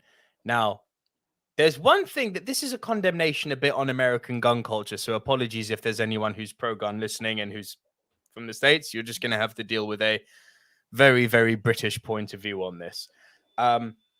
My understanding is he was handed the gun and was told it's cold, meaning it's not loaded, meaning it doesn't have live rounds in it. And it turned out to be hot. In other words, loaded with live rounds. So my only question in all this, because he was handed this gun, my only question in all this is, why in the blue hell was a hot gun even on set? Because they're in a studio. There is security. You do not need a hot gun on set. But we're talking again. Are we talking? She was shot with like a blank, which was meant for film effect. Are we talking like ballback? Like there were so many different questions that I'm waiting to see be answered before I can actually make any statement. Like what? Again, and what I keep going back to, and it has no liking whatsoever to it. But it's like I keep thinking of Hugh Jackman when he stabbed himself in the leg with the Wolverine claw. I'm like, there's a fake and there's a real. Like, did we really need a real one for him to have had to do that? And I'm like, asking questions, and I keep going back to myself as a kid when we used to have those guns with caps, and I'm like, that's all you need to fire a gun. I just need to see a bit of smoke and a sound. Like, what was the actual reason to have this discharge, and why has this poor young lady lost her life and someone else is in hospital? Like, it doesn't make actual sense to me, and I find it very heartbreaking. It doesn't make sense. And it's one of those things that, let's go, Brandon. I agree with you. As much as it's an accident, like if I was playing with a gun tomorrow and I happened to shoot someone, I'm going down for attempted murder / manslaughter. Like yes, it's a freak accident, but there are certain responsibilities that come. And this isn't anything against Alec Baldwin when I say this, but the repercussion has to be acknowledged. Well, but then the repercussion is for who? Because allegedly, he was handed a gun and was told it's cold. But now, then, where were you were you firing, and what were you doing? Well, he was firing a shot for a scene, presumably. This is what. Again, this is something that I still don't know. If you're firing a shot for a scene, and this is what I'm saying. Now, even in a, that's what I'm saying. The studio system has changed. Like I remember this. Some things are legitimately on set. Some stuff are on location. Now, I'm guessing for this scene, chances are you're probably more on location than on set. Like, people do more location shots now. I could be wrong in what I'm saying. So if you're doing this scene, I don't know. Maybe I'm picturing it because it's got like a Western theme. I'm picturing it to be outside. But I'm like, what the hell? How did this happen? Is it that you were just mucking about with a gun after going bang, bang, and like next minute you shot someone? You're like, oh, like not making a joke. Like, I don't know. I need more info before I could truly judge. And exactly. I'm not here to judge. I wasn't there. It's just not I'm opening up but like discussion to support a statement on it. It's a heinous tragedy. Like, it's really heartbreaking to hear. Really heartbreaking. And echoing that, let's just go through a few of the comments here. Riri Thomas says it's a very sad loss of a young life, indeed. Superman's Drunk said safety checks were ignored, but I asked the question is why were there live rounds on set? Nate said, my understanding is that firing blanks and prop shots can sometimes malfunction and result in a squib load. That's dangerous. Same way Brandon Lee got shot. Still no excuse not to check, though. Yeah, I agree. Big Tone saying it's not Baldwin's fault. Apparently, it was accident similar to Brandon Lee's death. Superman's Drunk. Remember Brandon Lee's death. Declan said no. I think it was a prop. I think it was a prop. I think it fired blanks and they can break and fire shrapnel. So again, the squib shot that Nate was talking about. Nate's then saying, we live in an age of CGI. Why would you still need to use practical effects? Bullets are easy enough to fake. Yeah, that I completely agree with. Shit, I can fake a bullet with Adobe After Effects. It's not it's one of those things, I get it, but then, when the world wants to knock CG and you want to be... there's CG and there's CG. Like, CG can be... I get it, but I'm talking the actual CG firing can be something like turning a freaking light on and off. Like, that's CG sometimes, Like, CG, the way people deem CG is, there's a lot more to it than that. Oh, I get it. I'm just... yeah. Sometimes Stand with Kyrie says, number one rule of gun safety, you never point a gun at people, toy gun, prop gun, or real gun. Yeah. And says he was not playing with a gun. Superman's Drunk says Alec was the producer, so he's also responsible for ensuring safety. To a degree, yes, I agree with that. I agree, but... Andy Hartz then said the story I read suggested crew members were using the gun for target practice earlier in the day. If true, this is down to the person in charge of the gun, not the actor. And then Declan says, yeah, the prop master has to take... Yeah, that I do agree with. You cannot hand someone, even if the actor also happens to be a producer on the set. I don't think it's fair to hand an actor a gun and then the actor says, is it cold? And then he's told the gun is cold. He fires it and it's not cold. Like... But then even if it was cold, let's be honest, because this is the other conflicting story, even if it was cold and it had the props and it's broken down and it's led to this... I agree with CG, but you can't... It's sad in a world where it's really sad. It's really sad. It was actually something that was so heartbreaking that it's like... Stand with Carrie says, we're supposed to show grace for Alec Baldwin. I think it's a bit more nuanced than just yes or no. Let's go, Brandon. Like, do I agree that if he's guilty, he needs to do time for it? Most definitely. If you're guilty, you're guilty. There's no two ways about it. I do think there's a real gray area. Not even a gray area. Gray area is the wrong word because gray area insinuates that there's a lack of accountability. But I do think the line needs to be very clearly established of who was at fault here. But do you understand that? Do you agree that someone needs to pay a price, essentially? I mean, just for murder, no, unless there's a more sinister play at work here. But yeah, so it sounds stupid to break it down to this bit. Bro, for involuntary manslaughter and negligence, most fucking definitely. Yeah. Human, that's someone's child. Like, dude, someone's mother, someone's wife. Like, this is it, bro. I'm about to have a daughter in 2 days. Like, if I found out that happened to my daughter, I guarantee you I'd be pressing every single fucking charge in the sun to have this guy convicted for murder. That would be my right as a parent. If it happened to Anya, same thing. I would be wanting the guy tried for murder because I would be acting off of an emotional impulse. I happen to be, I guess, lucky in this situation that I don't have an emotional connection with the victim. So I'm able to look at it with less emotion involved. But I think the reality is that I'm coming from a world of I don't know. So I don't want to point the finger at this point.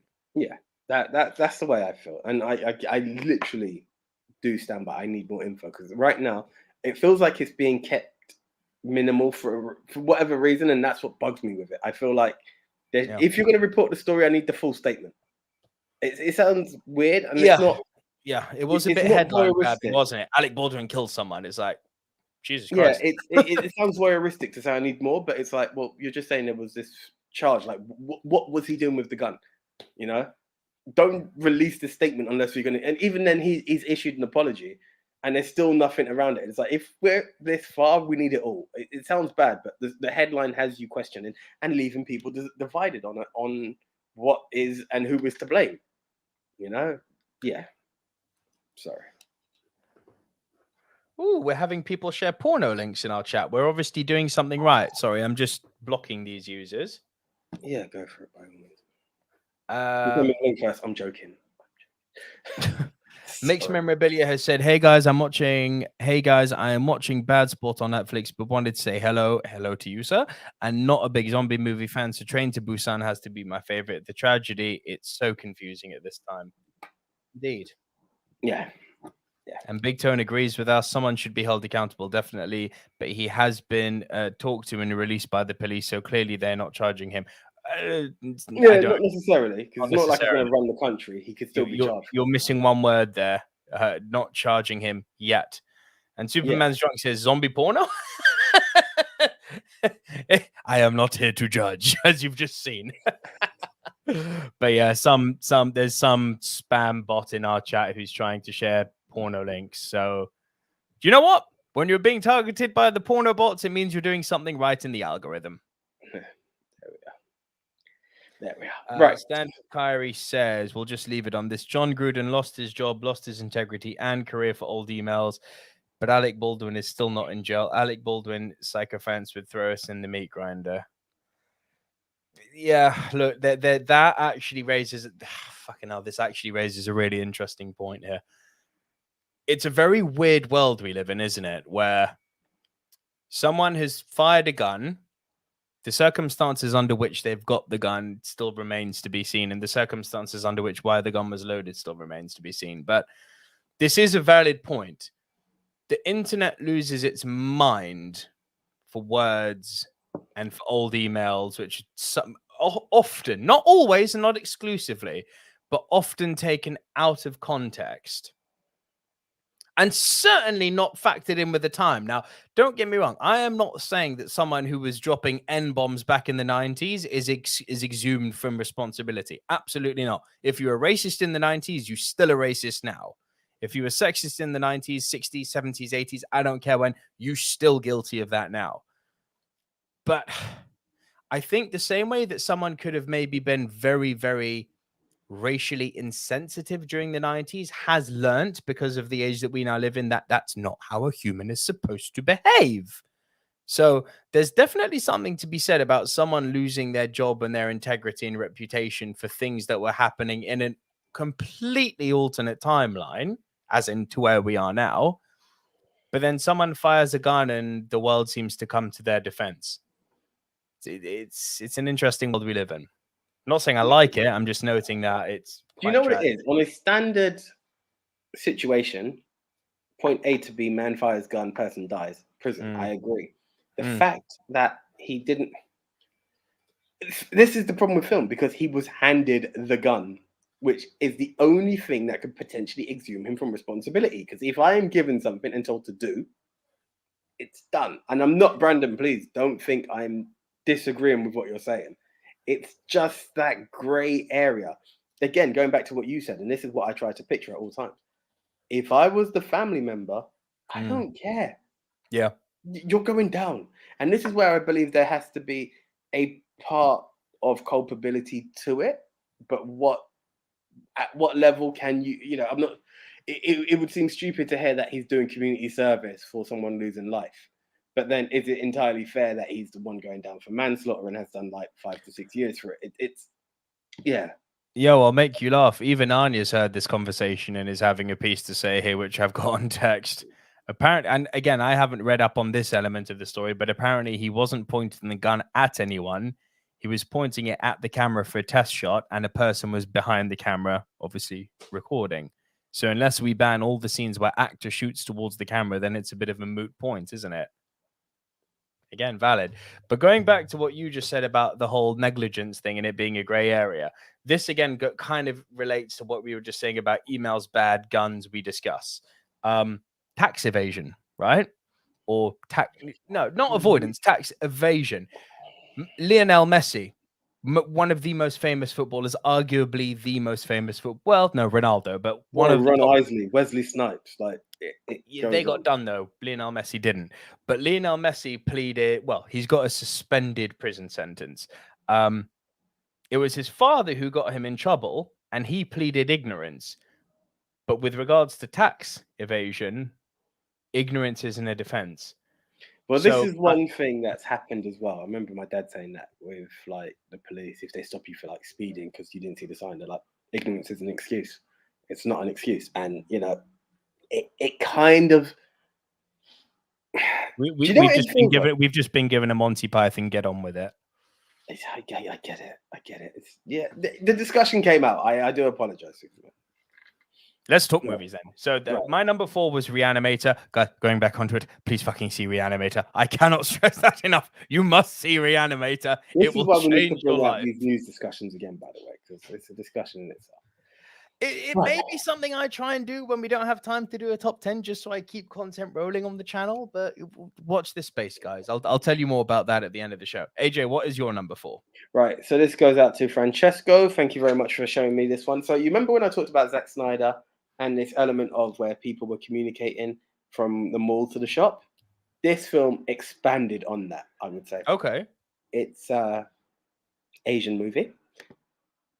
I don't know the actual real name, but it's called... I've heard of this, and I've heard it's freaking brilliant. Bro, I had a journey with this, and basically it's this guy in his apartment block, and he's just woken up one day, and you can see he's a gamer. His room looks the shit, like he's a PC gamer. He's just checking the news, and while he's playing the game, people are like, no, this has to be fake or what have you. He's like, what has to be fake? There's always clearly CG. Goes over, watches his TV, and they're talking about people going wild, going crazy, and just keep yourself protected. And he sees a guy in his house.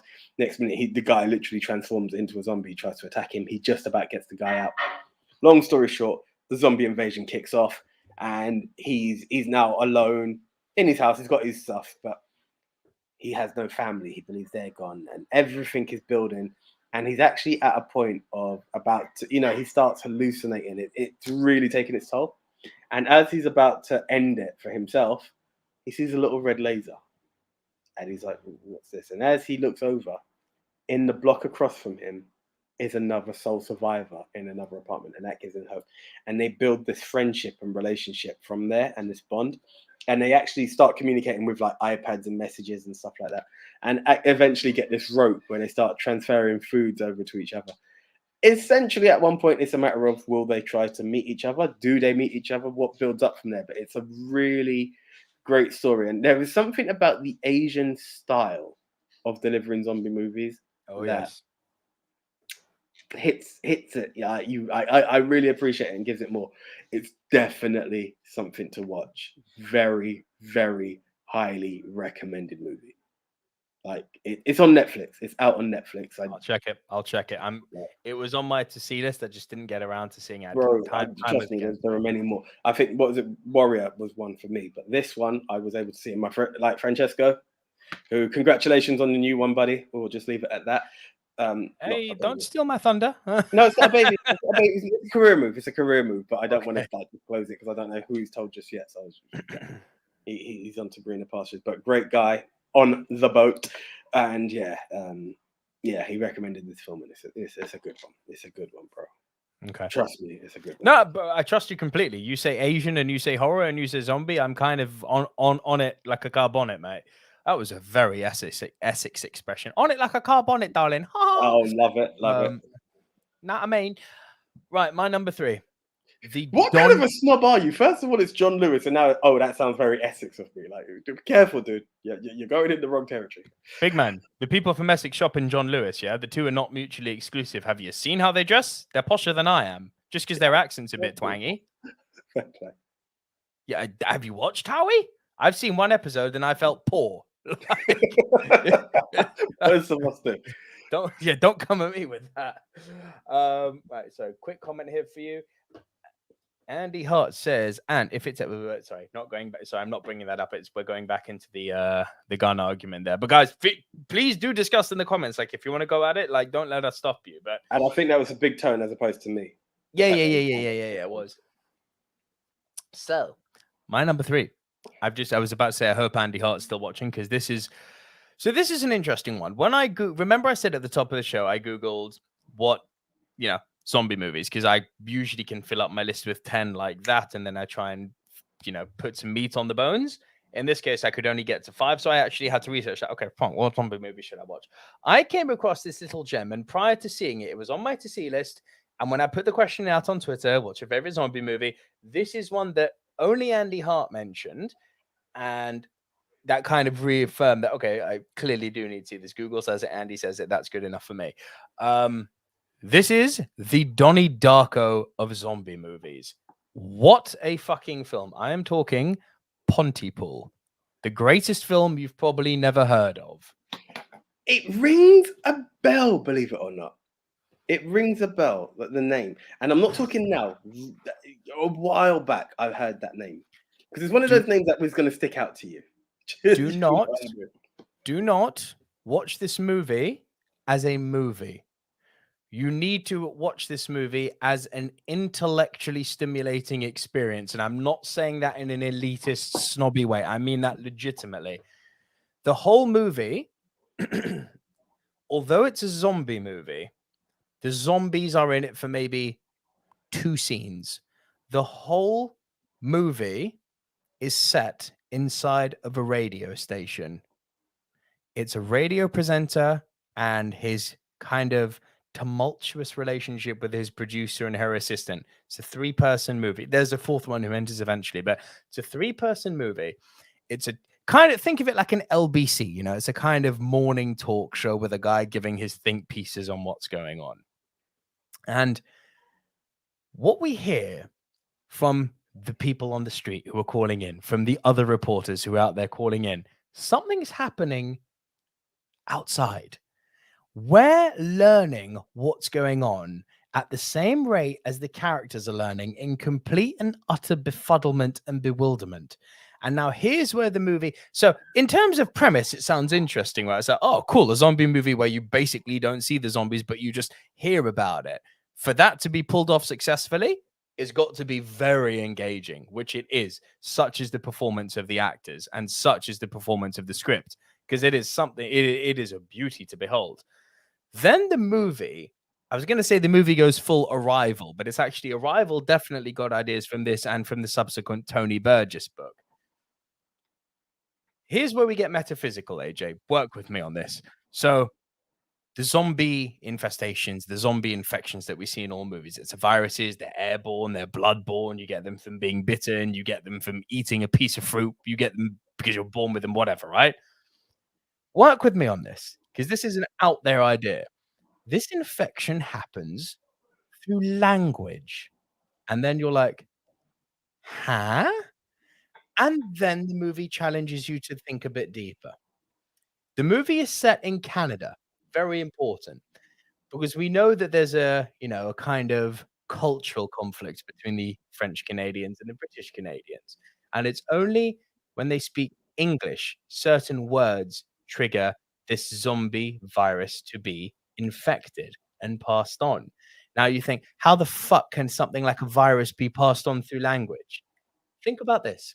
I've been reading up on this today. It's essentially subliminal messaging.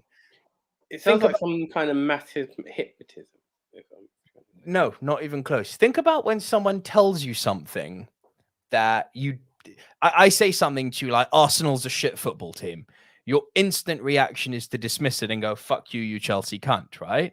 But then, you'll go away and maybe have a think about it, and you'll look at things like, oh, 9th in the table, not doing so good. So that's what I mean by a subliminal message. An idea has been planted, which you've not initially acknowledged, but you've later gone on and it's infested in your mind. It's been planted in there. It's sweltering, and the idea itself is growing. Now, if you take the Rosenbridge concept, this is getting very physical here, but if you take the Rosenbridge concept, which is our reality is created by our language, not by this table, this mic, this computer. The reality which we inhabit is created by language. Language is what informs our reality, which is why cultures have got different responses towards different stimulus when they're interacting with each other. The way we interact with each other as humans is a huge part of who we are. Think of religion as a subliminal metaphysical message. Think of the fact that religion is an idea. It can't be proven. It's a faith. It's a belief system, but it's an idea that's embedded in one's head.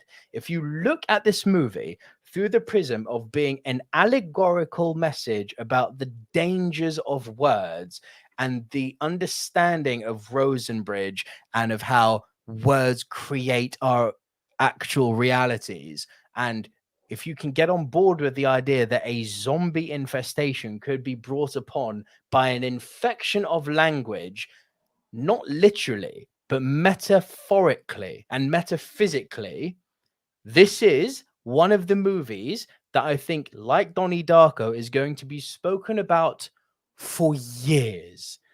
Every time we rewatch this, there's going to be something different. Every time we rewatch this, there's going to be a different interpretation to it. It is fire, absolute fire, and it completely breaks the mold of what a zombie movie should be. A zombie movie has got no business being this intelligent. It is incredible. Interesting. Please watch it. Interesting. Okay, I'm intrigued. Intrigued. Bro, you'll love it. Hour and a half. On the dot, 90 minutes. Interesting. Available on Amazon Prime. Even more interesting. Very interesting. Frank Torres says, Pontypool, good pick. Superman's drunk says, Canada would be better off with a zombie apocalypse than being ruled by Trudeau. Shots fired. I don't have a beef with that dude. I haven't paid attention to him recently, but I didn't have his beef with him. It's recently that people have got a beef with him. He's called a snap election when he had no business or reason to call it other than to double down on his power, and people have seen through the bullshit and not responded well. And Declan says, hey, now let's leave Arsenal out of this. My bad. AJ, what I really hope I've given everyone a desire to see this, but I cannot stress this enough. This movie is incredible. Incredible. Pontypool number 3. AJ, your number 3. Right, my number 3. Believe it or not, this film I thought I had. Yeah, I heard it and I mixed it up with another film, which was actually a heap of crap. And I actually watched this recently and really, really embraced it. I am talking 28 Days Later. It's very good you mentioned that, because that is my number 2. Perfect. Absolutely awesome. So do you know what I actually confused it with? And a lot of people are going to be like, how, why? But they were both released in the same year. And for some reason, because they were both set in London, I thought it was the same film. And for years, thought, what's the big hype? 28 Days? No, I don't even know. Ready? Reign of Fire. Oh, I love that film. Cheese. Fromage. Of course, it's pure fromage. But Christian Bale and Matthew McConaughey punch a dragon in London. What's not to like? Literally. So, and I was like, 28 Days when I was like, under zombies. I was like, I don't recall zombies. And I started watching this film and I was like, shit, this is a complete different film. Like, how have I avoided this for so long? Superman's drunk loves the political commentary. Yes, Dr. Fauci is happy at this comment, I'm sure. Yeah. Awesome movie that one, just being on that London backdrop in the beginning, and it's very close to where I work. I was like, oh my God, this is awesome. I just embraced all of that. But then it's just how the story develops and continues. It's one of those zombie films that catches my attention because it's not the stupidness. And I was like, this is again, proper. Yeah. It's one of those things where I will come back and say, you can have a story and have the enemy as a backdrop. And that's where I kind of work with this. It's got its moments, obviously, which makes it like, yes, it's definitely a zombie movie. But this, well done. This, I could take on and be like, okay, give me more of these. I can embrace a zombie movie. I'm going to ask a question because it's pure intrigue. 28 weeks later, just as good? No, a lot of people say it's better. I can't get on board with that. 28 Days Later is I felt one to see how it could be and what's going to come next kind of thing, but I was just like, meh. Like I really enjoyed this, which had me kind of thinking maybe I will watch her. And it's weeks got a later. few stars in it, you know. Cillian Murphy's in it. Naomi Harris is in it. Christopher Eccleston is in it. Freaking Brendan Gleeson plays the dad in it, you know. Yeah. No, it was. I mean, bro, of course it's a great film. This is Danny Boyle through and through, isn't it? Yeah. You know, he is a master. This is the guy who walked away from No Time to Die. Now we know why. Sorry, I can't fail to take a shot at that film. 28 weeks, good, but not a patch on 28 days. Andy, I'm so glad we agree on that one. I've seen so many people say that 28 weeks is far superior, and I'm like, how? It can't hold a candle to 28 days later. I love what they did with the London setting. I love the acting performances. The soundtrack in this movie is so good. Awesome. That last scene in which with the song is literally called In the House. Oh man, it's chilling when that zombie's let loose in the house. It's so gritty, and it was such a different take on zombies. Instead of being like the Romero, hungry, need food, need brain, these fuckers were rapid. And it was instantaneous. It was like, that was the level of danger. It wasn't just like, I can feel myself turning. It's like, no, you get touched, you dead. Yeah. And I love that the way she reacted the minute there was just like this small bite mark, and she just went ape shit. Like, we have no time to waste. You've been bitten, you're gone. You know, it just showed you. Yeah, and that's what I liked about it. It was the dad scene, man, when he gets the blood in the eye, and you're just like, no, not him. Yeah, not him. Shit. Riri Thomas again agrees. AJ said this answers your question. Robert Carlyle, yeah, he was good in 28 weeks, but 28 days is better. It just is the better movie. Good. But I'll still give it a shot. Mm-hmm. But temper your expectation. Yeah. You don't want to be disappointed, but it happens. You know, as long as I can still appreciate the film, I'll be happy. Listen, as long as you're not holding it up to the first time, you'll be fine. Yeah, cool. Fair play. So that was your 3. That was my 2. So what's your 2? The punt from earlier, the one that offended me. World War Z. Like, prior to me seeing one other zombie movie, this was the one that I'm like, zombie movies suck, but this one's good. Again, 28 Days is now in that category, but it essentially was. Before this topic came up, I had seen my number 1, but I was like, this is my number 1, and I was like, oh my god, how dare you forget that movie, kind of thing. World War Z is what you're kind of looking for in a zombie movie.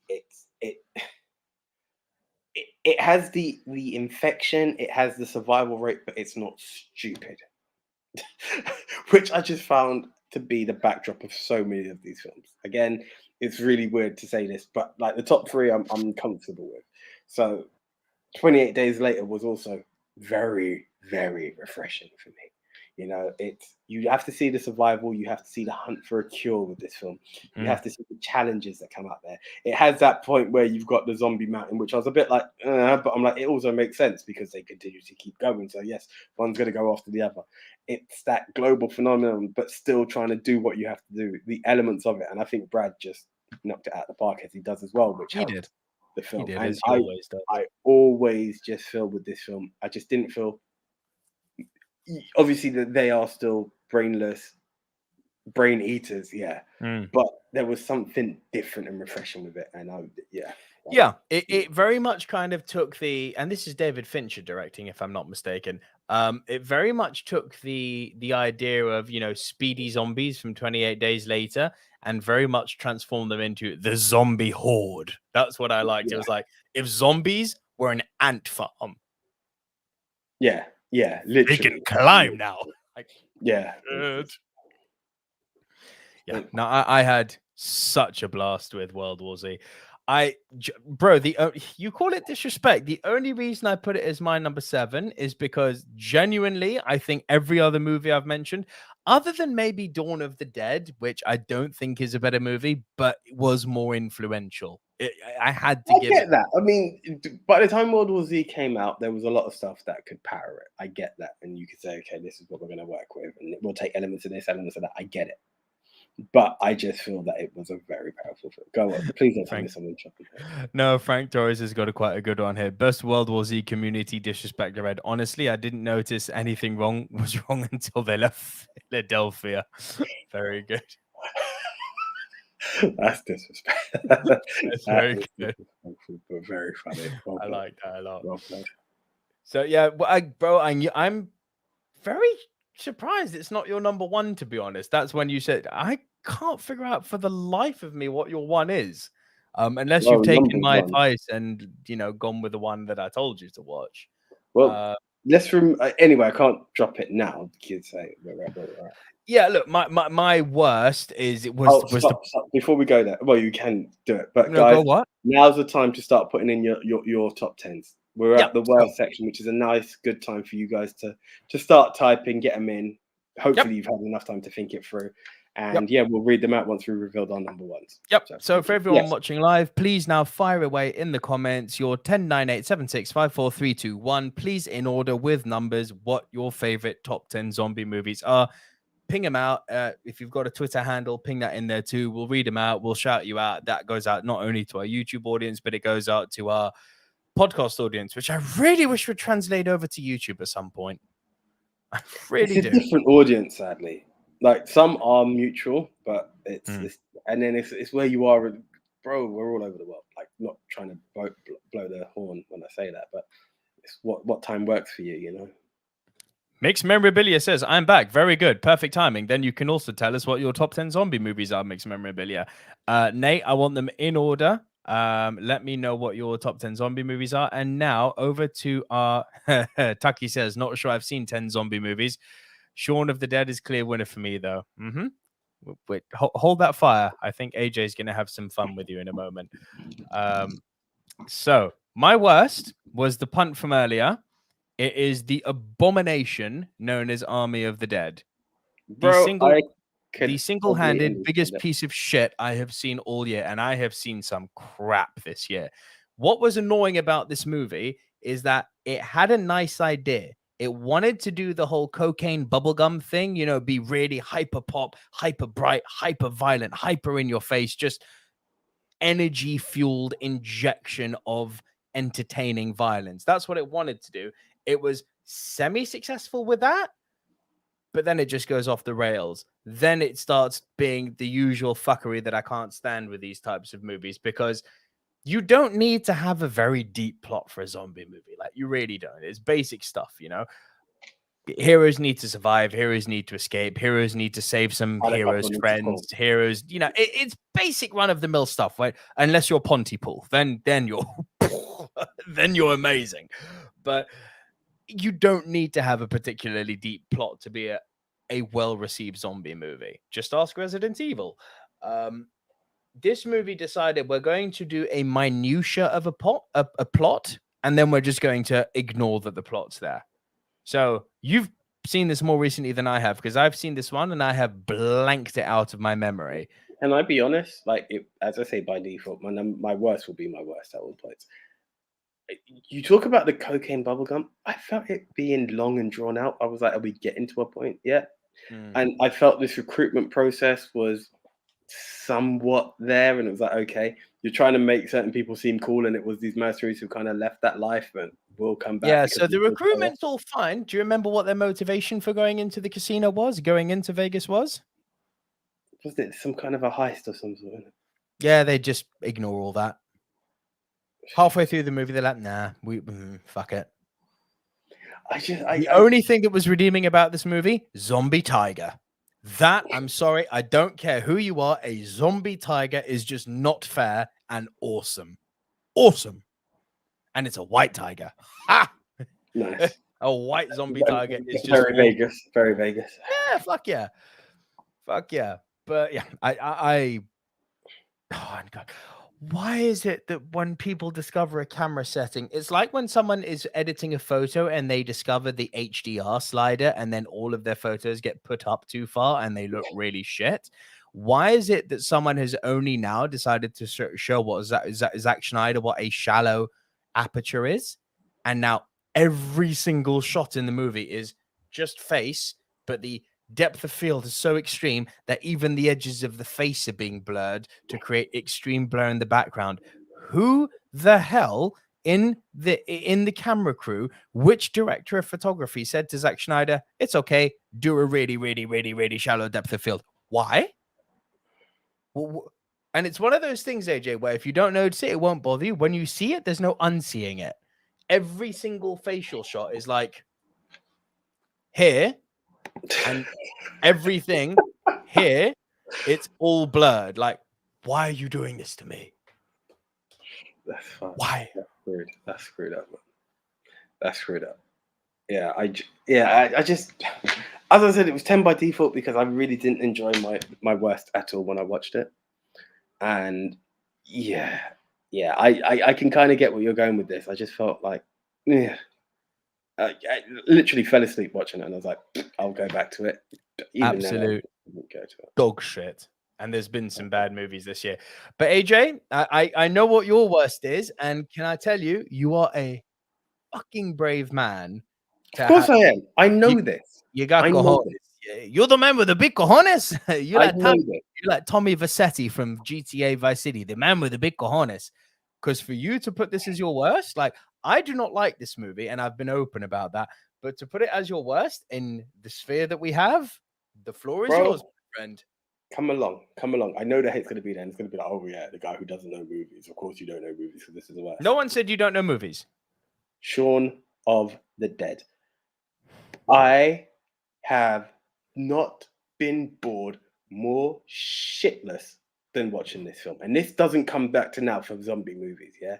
This goes back to when Shaun of the Dead first came on DVD, and everyone said this film is freaking amazing. You have to see it. It's so funny. It's so great. And you know, it kind of had that spoof because it sounds like Dawn of the Dead. Let's not play stupid. Correct. So I'm like, let's see what's coming on. And I'm sure the hate's coming on, and I really don't give a shit. Because honestly, I sat back and I watched this film, and I couldn't even snigger.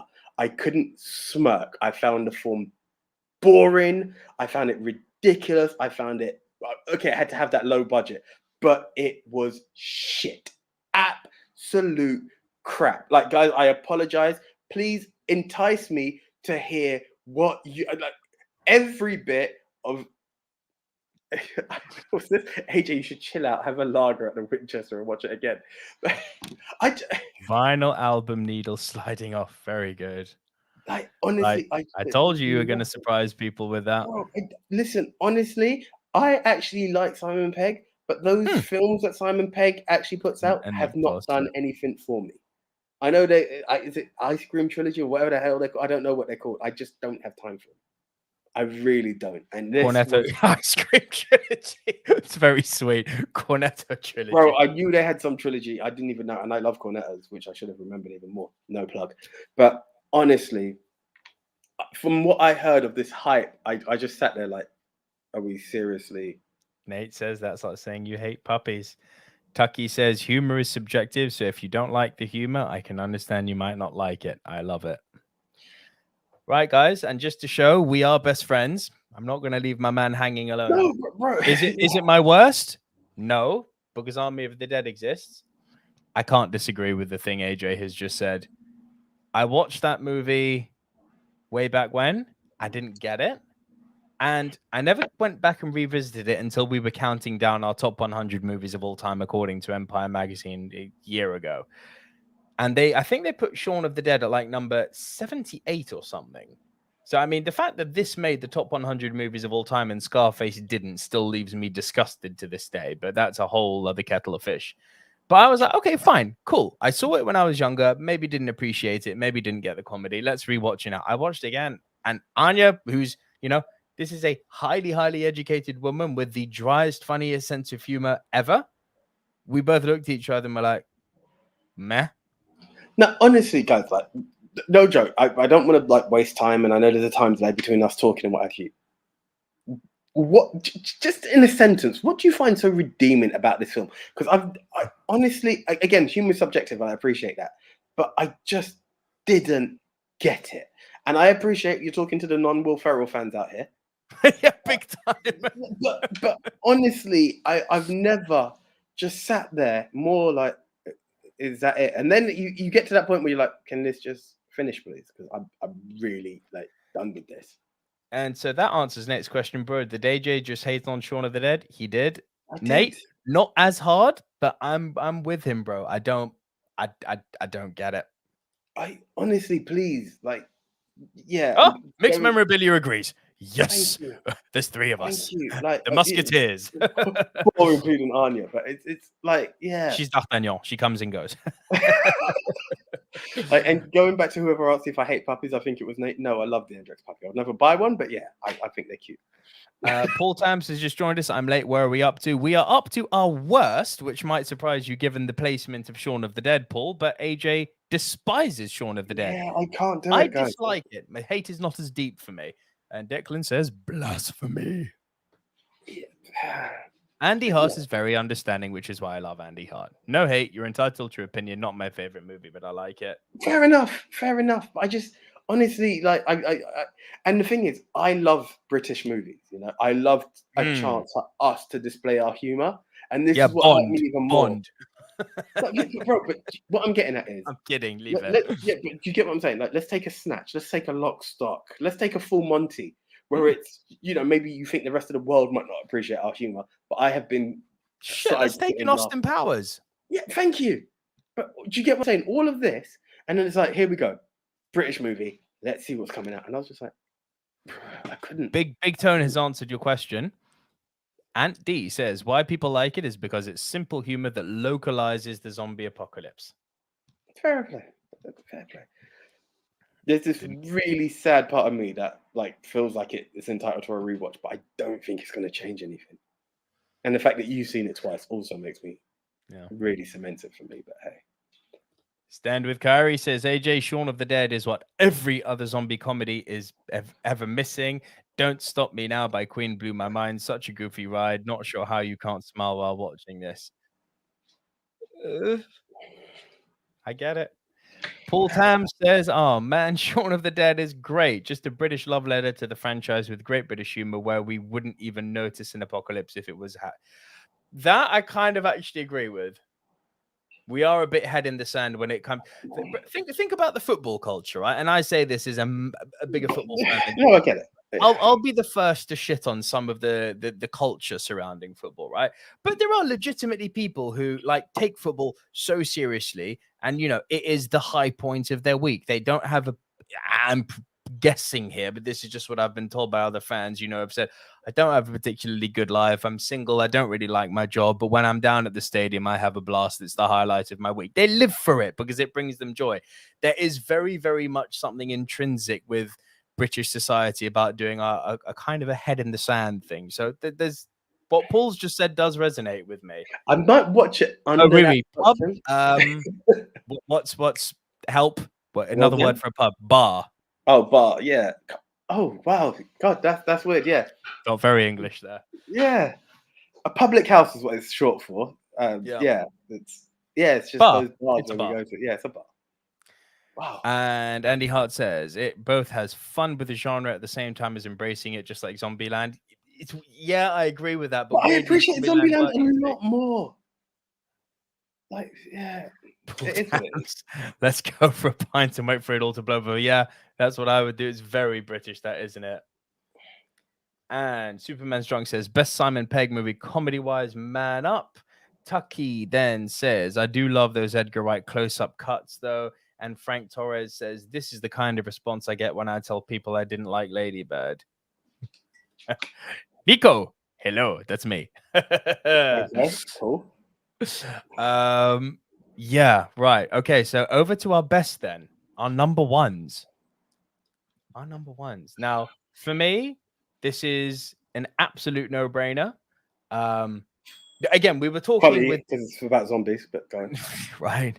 But you know, I said this to I had a Big Tone and Nate who are in the chat now and who are on our comic book WhatsApp chat.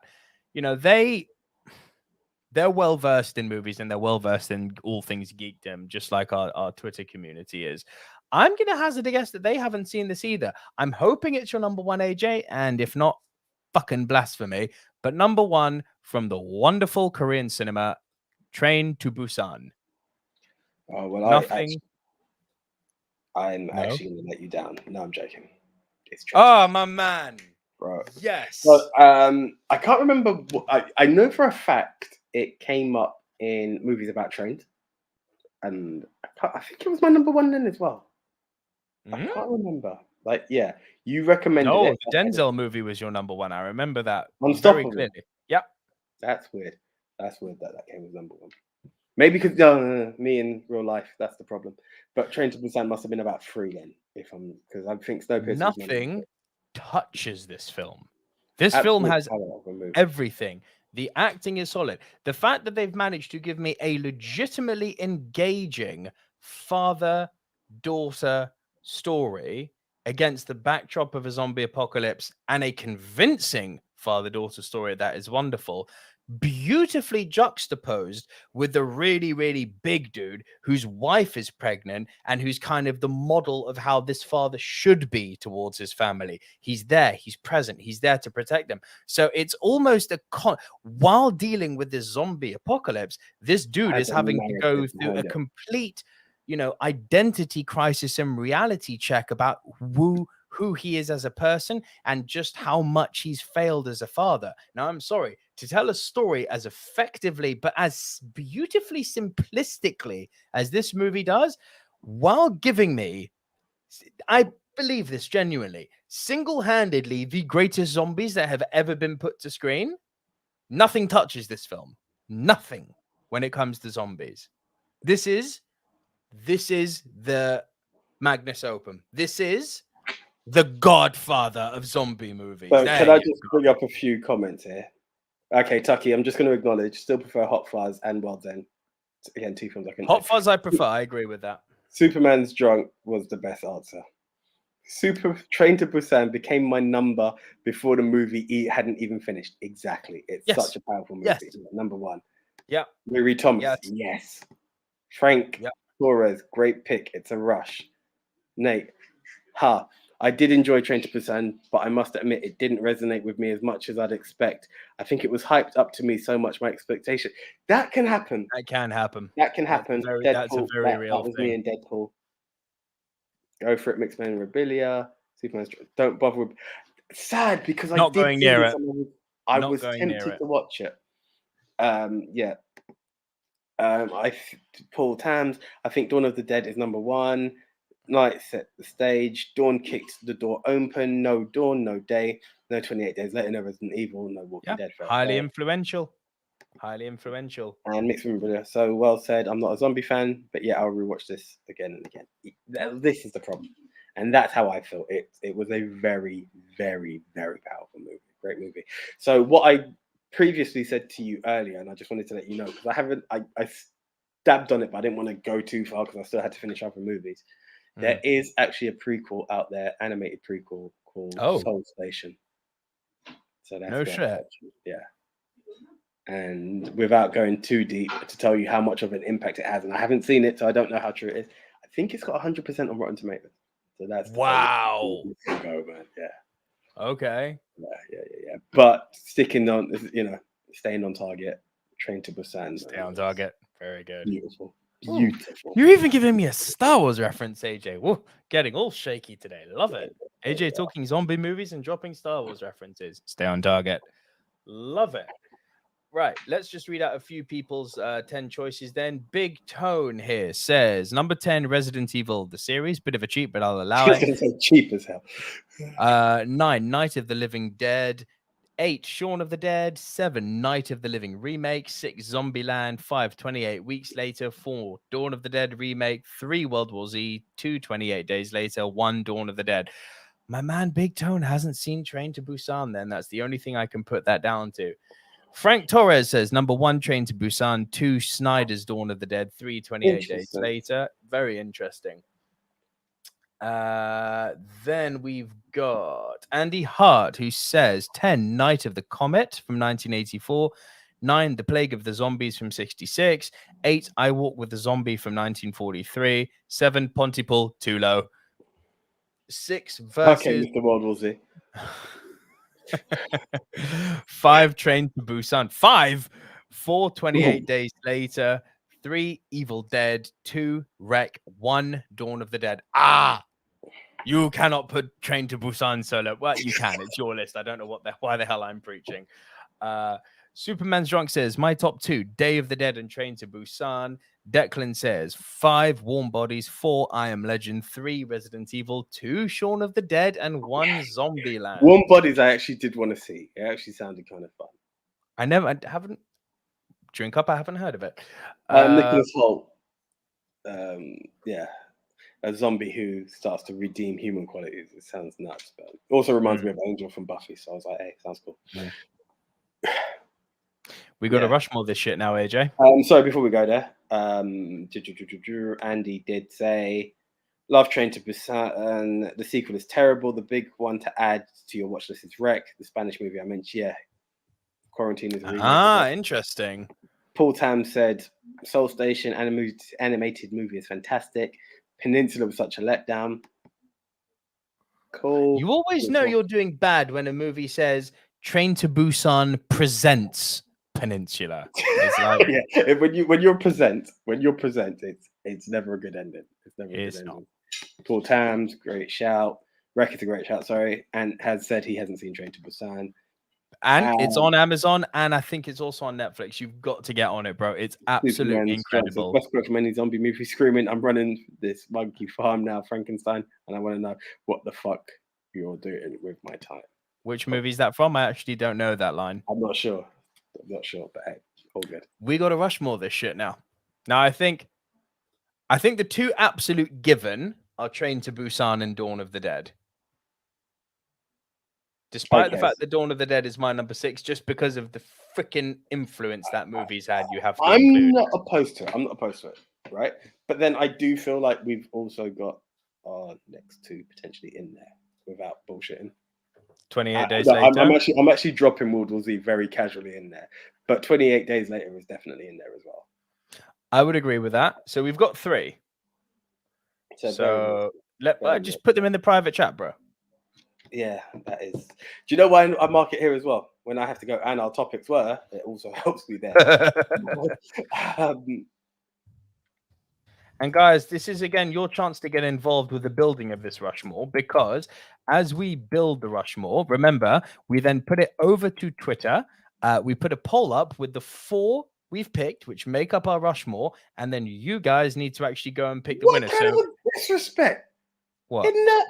In the element of normally, why do we say this? Because Bro, you'll get your chance. You'll get your chance. It's just some people are joining us for the first time on YouTube. Don't worry. I'm not stealing your line. Easy. Cool. Don't worry. Cool.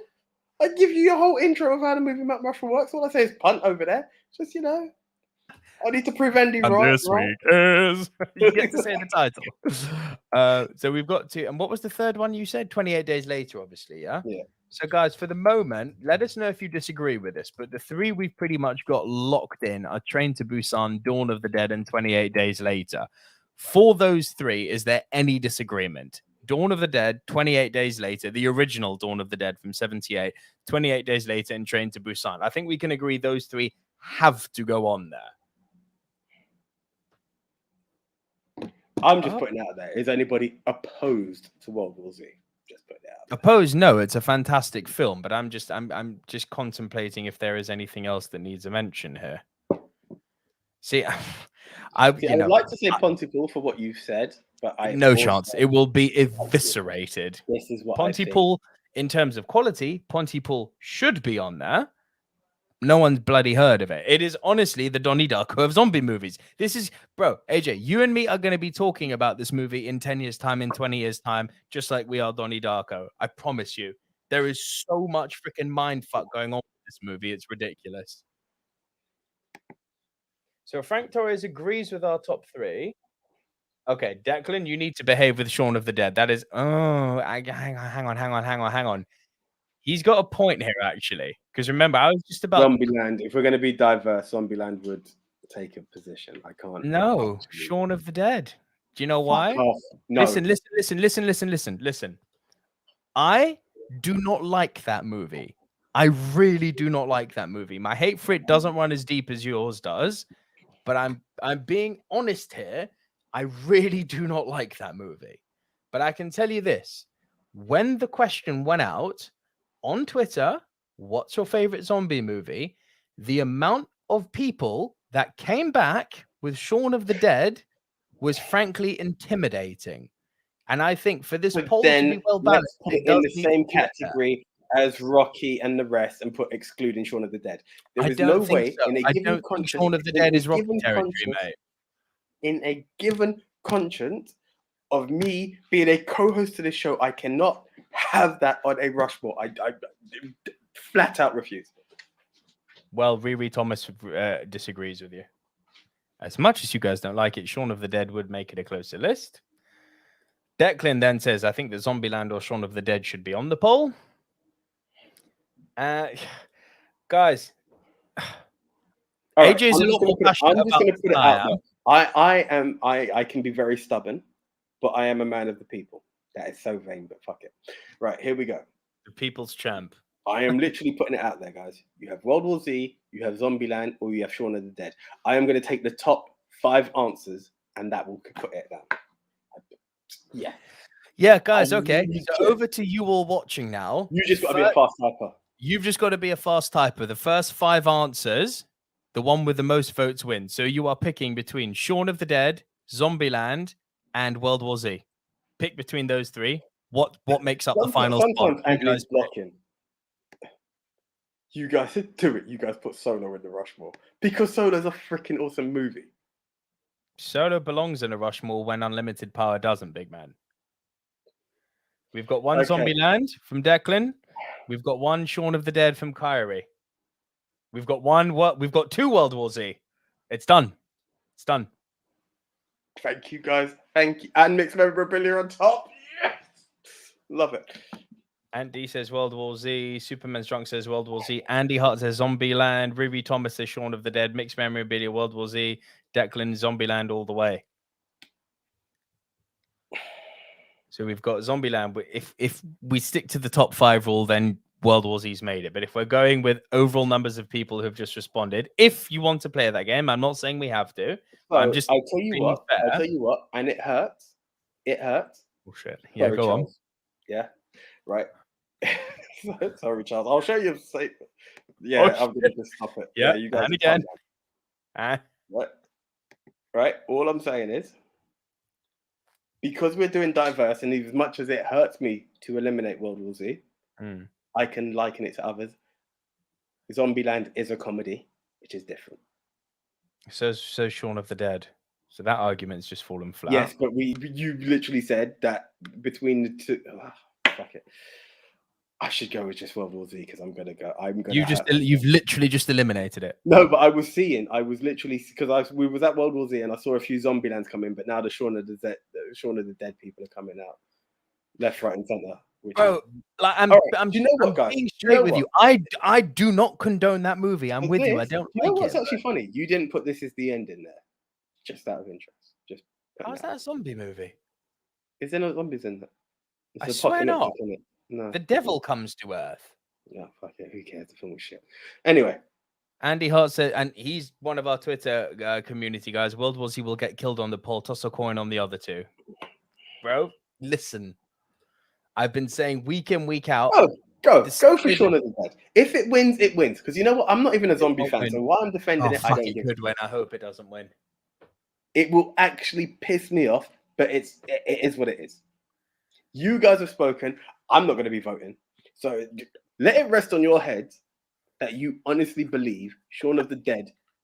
I will question your opinion in films further on. It is what it is. It was my worst. Again, I done it with This Is the End. I put it out there.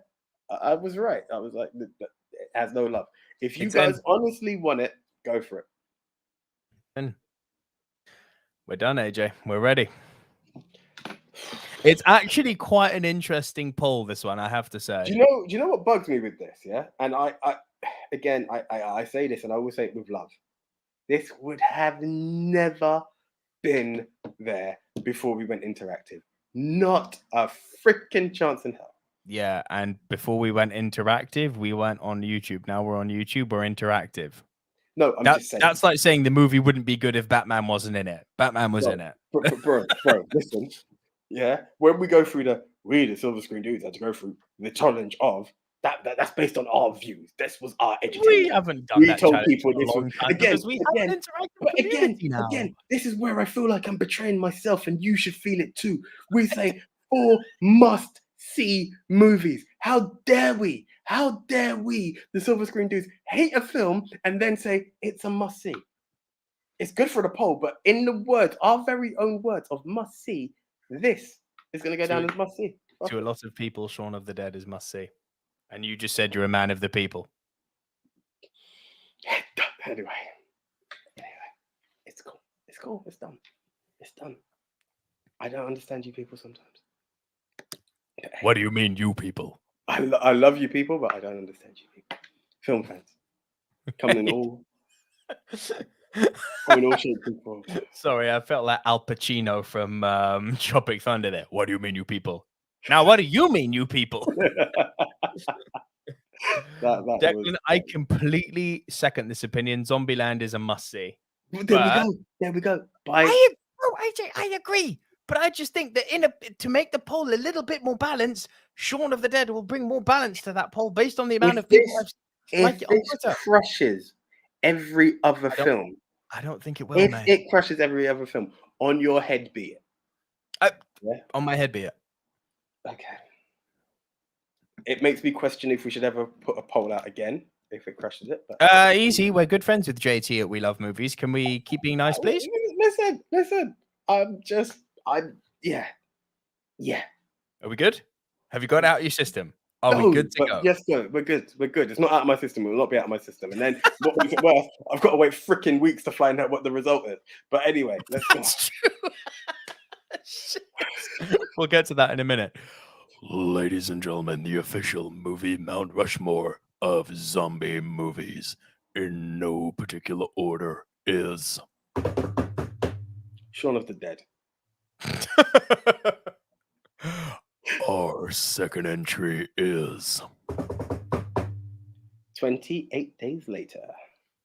Our third entry is Dawn of the Dead. Our final entry into the movie Mount Rushmore of zombie movies is Train to Busan. Which should win. I hope it wins. Okay, guys. Right, we're just going to keep this short and Big sweet. Tone saying, this feels like karma has been served. Fuck you. Love you, Big Tone. Nate McDermott says, Shaun of the Dead had a huge cultural impact. The whole Winchester pub is basically a meme. Oh, Declan says, I think Shaun of the Dead will kill the poll for sure. Please not, please not, please not, please not, please not. Mixman Rebellion, you are too late. Later. Go. I want to hear what it is. What is it? Just out of curiosity. Let us know what it is. We're not changing because it's now done, but what was it? And while we're doing that, AJ, do you want to lead on to the final segment of the show? Right, guys. So why did we talk about JT? Why did we talk about the polls and the people and the public? Nick kind of highlighted it. We, the Silver Screen Dudes, had the very, very challenging task of picking the 4 zombie movies that were very popular. I'm not going to call it must-see. I'm not going to do that. Right. Normally, it's the 4 must-see movies of this particular category, which is zombie movies, which are, once again, Train to Busan, Dawn of the Dead, 28 Days Later, and Shaun of the Dead. That was hard for us to pick. Now the challenge is on you, because to quote Highlander, in the end, there can be only one. And now we are looking for the best of the best of the best of the best, which shouldn't be Shaun of the Dead, but we move on. So, here we go. Once again, Train to Busan, Dawn of the Dead, 28 Days Later, Shaun of the Dead. All you have to do is head on over to @MovieMT or even better, Movie Polls for You, who we will be retweeting, and just cast your vote. Which is the best zombie movie out of those 4 movies? Last week our topic was the best comic book movie villain, excluding the Joker. Oh shit, I don't have the list. Okay, and our contenders were? Our contenders were General Zod from Man of Steel, Thanos from Avengers, Loki, also from Avengers, and Magneto from the X-Men universe. We had 390 people vote, and we had a few comments. We had a few comments. Let me just bring them up. Just a movie fan who's joining us right here. Declan says, between Ian McKellen and Michael Shannon's performances is a tough call. They both did fantastic, but my vote is for Sir Ian McKellen's Magneto. Chris Trengrove says, did you guys not poll the audience over the weekend on this one, or did I miss it? Was I not invited? Of course, the answer is Joker, every day from here to eternity. But as he's excluded, Magneto. Now, in Chris's defense, I actually did forget to poll this one. So I said, haha, Chris. I said, Chris, bro, we would never dream of not inviting you, but got to put my hands up. We forgot to tweet this one out. Paul Sekulic put a gif of the snap. The Shadow Act Sanctum shared a gif of Ra's al Ghul from The Dark Knight Sorry, not from The Dark Knight Rises, from Batman Begins. David Jobling says, Catwoman Michelle Pfeiffer is an outstanding villain, far more watchable and entertaining than most. Poison Ivy Uma Thurman, also a winner in my Vista, and I said Poison Ivy was the worst, really sorry. Andy Hart, who's joining us now, said, told you, Andy, I can't read this one, sorry, because it gives the answer away, but yeah, follow Andy Hart at Fandango Groover on Twitter. At PhotoFan9000 asks, is Loki actually a villain? Which you did raise, AJ, but we broke down how there was a specific timeline in which he was. Saint Jackie says, never saw Magneto as a villain, but more as an anti-hero. No, he's done good, but he always ends up the villain. Yeah. Goggle Dave said, Zod is the only true villain here, as he was self-serving and wanted only revenge and power. Loki was really conflicted, and Thanos and Magneto were acting under the genuine belief that they were serving the greater good. Yes, but that's the hallmark of a great villain, is when they think they're doing the right thing. The Nathaniel of the Hunter said, Thanos had the best story to him. He had an arc, a purpose. Magneto would be a close second, but a few awkward adaptational choices, like willing to sacrifice Rogue, keep him at number 2. Loki gets too into the redemption arc to be a full villain. Zod just wasn't a thing. Sorry, Joe, I would absolutely love to. Hi from Long Island, New York, USA. Just got home from work. Can you start again from the beginning? 2 hours and 15 in, not a chance, but absolute love to you. Feel free to press rewind. Honestly, I would love to, dude. But in the UK, it's 11:46. Like, we're near midnight and we have work in the morning. Stand with Kyrie says, Nico, trigger warning. I'm sending you the Sadness 2021 trailer on Twitter. Please do. I'll have a check. And Mixed Memorabilia asks, is The Hills Have Eyes considered borderline You could make an argument for it. I would never consider it. Someone actually said to me Cabin Fever, which I actually forgot, which actually makes good sense. Well, they become flesh eaters. You can't. Anyway. Ali Junaid says Loki. Gracias Javi says Magneto, since Thanos is a complete ripoff. Didn't really get who the... Okay, so this is interesting. Hang on. And I said ripoff. You're going to have to edutain me there. Ripoff of what? And Gracias Javi answered, initially, Jim Starlin, the creator of Thanos, was thinking of copying another new god instead of Metron, but he was told to beef him up. If you're going to steal one of the new gods, at least rip off Darkseid, the really good one. They openly admit it. Oh, there you go. Thanos is a ripoff. He's a good ripoff. I mean, Darkseid was cool in some DCAU movies, but I mean, I don't know if it was... He was good in the Schneider Cut. Okay. I really say watch the Schneider Cut, AJ. I will do one day. It's really good. Shifu at Spider Trades just shared a photo of Magneto. Richard Murphy shared question marks with Killmonger going, I'ma burn it down. And I said he was in the discussion. Start Magician said, I also like Venom a lot simply because he looked awesome. He did, and he is awesome. And I really encourage everyone to watch the post-credit scene of Venom too. But the problem about Venom is actually an anti-hero, because the other Venom is Spider-Man 3. Doesn't work. Break it down. Oh, if you're looking at it that way, yes, I agree. Right, AJ, so Zod, Thanos, Loki, Magneto. Who you got? Bro, sorry, and it's not to do with comics. We're talking in film. Sorry, just had to get that out there. Right. I'm going to go with Zod. Yes, 13%. Okay. And now going back to Andy Hart's comment, he was referencing that Zod would get destroyed and that we should have picked Lex Luger. In hindsight, I think he was Lex Luthor, as opposed to Luthor. Sorry, not the bloody wrestler. I felt that way as well. I did say it at the time. I think, yeah, I should have listened to that one. I hope that's not what I'm saying when we discuss the zombie poll. Yeah. Right, here we go. Because of the conflict, this is actually kind of tight. Because of the conflict, I think people might have gone for Loki next. Yeah, correct. 25%. And I'm actually really happy that he made this. So I'm going to say Thanos is at number 2. No. Okay, so Magneto at number 2. Because I heard a lot of love for Magneto. No, because for the first time ever, we have a tie. A joint number 1. 31% each. Joint number 1. Awesome. Yeah, so right. There's actually no 4th, which is also cool. Yeah. Yeah, exactly. Yeah. Both deserved winners there. That's the show. Yeah, guys. So thank you very much. Once again, head on over to @MovieBolls4You or @MovieMT and just cast your vote for Train to Busan, World War Z, Dawn of the Dead. Yeah. And we'll figure out our best, including Let it go. No, I'm a dick, guys. So next week there will be no episode. We will be celebrating. Because in 2 days' time, my esteemed colleague to the side of me, left or right, I don't want to get it wrong. It's your announcement, bro. I'm not going to steal your thunder. I'm gonna be a daddy. Yeah. My wife's giving birth. And I'm going to give birth to a teeny weeny little girl. And it's going to be blessed. And it's going to be scary. And it's going to be terrifying. And I need everyone's love and support in this time, please. And above everything, I need everyone's understanding that certainly for the first week, which is next week, because normally we like to release on a Tuesday or a Wednesday, go live. Next week, exceptionally, there will be no top 10. Because I will literally be a father for 4 days. Depending on the type of baby she is, I'm hoping to be back the week after. If not, I will announce it on our YouTube community tab, whether we're back or whether we're not. If we're not back, I will let everyone know. Sorry, can I just bring up Declan's point here? Because it is a clean sweep for me. Hang on. It would have been a clean sweep. Read me if I'm wrong. It says 31 and 31 there. Yeah, it's a bit too blurry for me. I'm not going to lie. The light is screwing me out. Fuck's sake. I could go over to Twitter myself. You could, but on mine it says 31 and 31. And if it's 32, Magneto 1, AJ, you were correct. Clean sweep.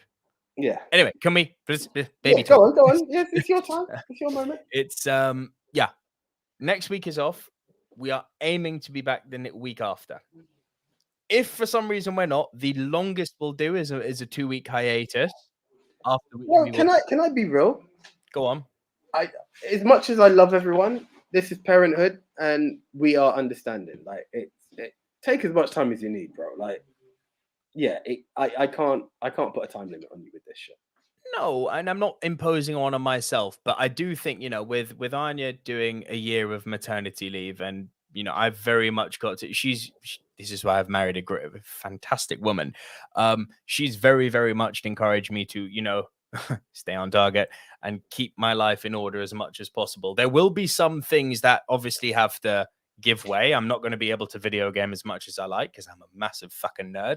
I'm not going to be able to go to my football training. I'm not going to be able to go to the gym as regularly. But there are things that give me good therapeutic joy, and that is chatting with my best friend about movies and having an awesome group of people who join us and come and talk movies with us. Including Frank Torres, who said, great show. I'll be back. Thank you very much. Really appreciate that. Thank you, Frank Torres. Just give us minimum 1 week, maximum 2 weeks, and we are aiming to be back.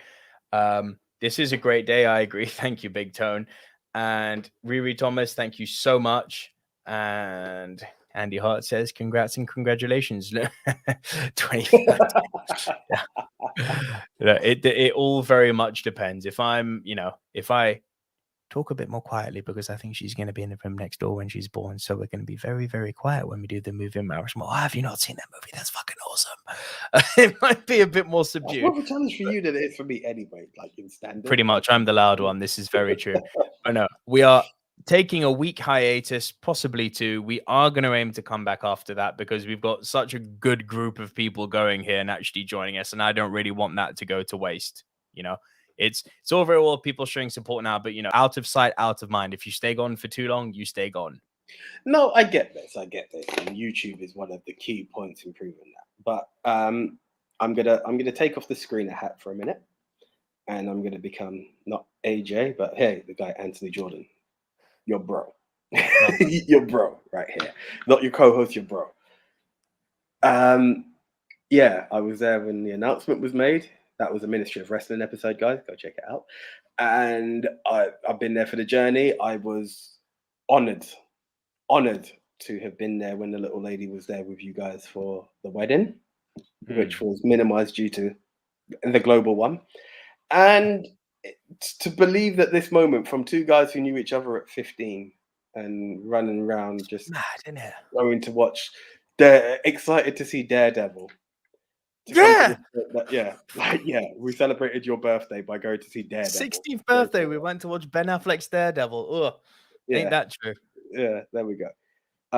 This is a huge step, a momentous moment. It's something I can only but say great pride and happiness for the both of you. Thank you, man. I wish you guys all the very best. You know, my phone line is chronically available. Shouldn't have said that. Hey, bro, I didn't say I'm coming to babysit. I just said the phone line's available. I'll give you advice from the top. But no, like, joking aside, it's honestly, congratulations. Wishing you guys all the very best.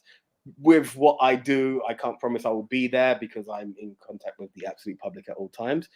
But hey, we're there for you, bro. Congratulations. You will be an awesome dad. And hey, touch wood. Yeah, hey. Nothing but health and wealth and all the happiness of the world. And trust me, no, you will be, because trust me, Uncle AJ's will put you in your place if I see you doing shit. But it's gonna be great stuff, man. I appreciate that, man. And thank you to everyone who sent their good wishes. It's really, really appreciated. I've read a few out already. Makes Memorabilia says all the best, good thoughts and blessings as always. Thank you. Declan says good luck to you, mate. Really appreciate it. Nate says, great show, lads, and congrats to Nico. Thank you very much, Nate. Have I given my kid the code name 007? Absolutely not, in hindsight of No Time to Die. And Joe Bessafan says, congrats. I failed as a parent. My girls won't watch black and white movies. Give it time. It's a challenge, that one. In time, they will grow into it. That's what I've realized. For someone who didn't want to see a black and white movie, will really give it time. Defo. Yeah. Guys, look, it's been absolute blessings. I've got a very pregnant wife next door, so I have got to pull the plug on this now, but I will be off next week. We'll be off next week, and I will hopefully see you guys in 2 weeks, if not maximum in 3. And I see you there. You know I got you too, Nico. Thank you very much, bro. I appreciate all of you guys. Thank you. Please do head over to Twitter. Please, if you're not watching us on YouTube and you're listening to us, please do like the podcast. It's available on all podcast platforms, iOS, Android, and Spotify. We're everywhere. Go check it out. And I gotta go. I'll see you guys very soon. Guys, we're out. See ya.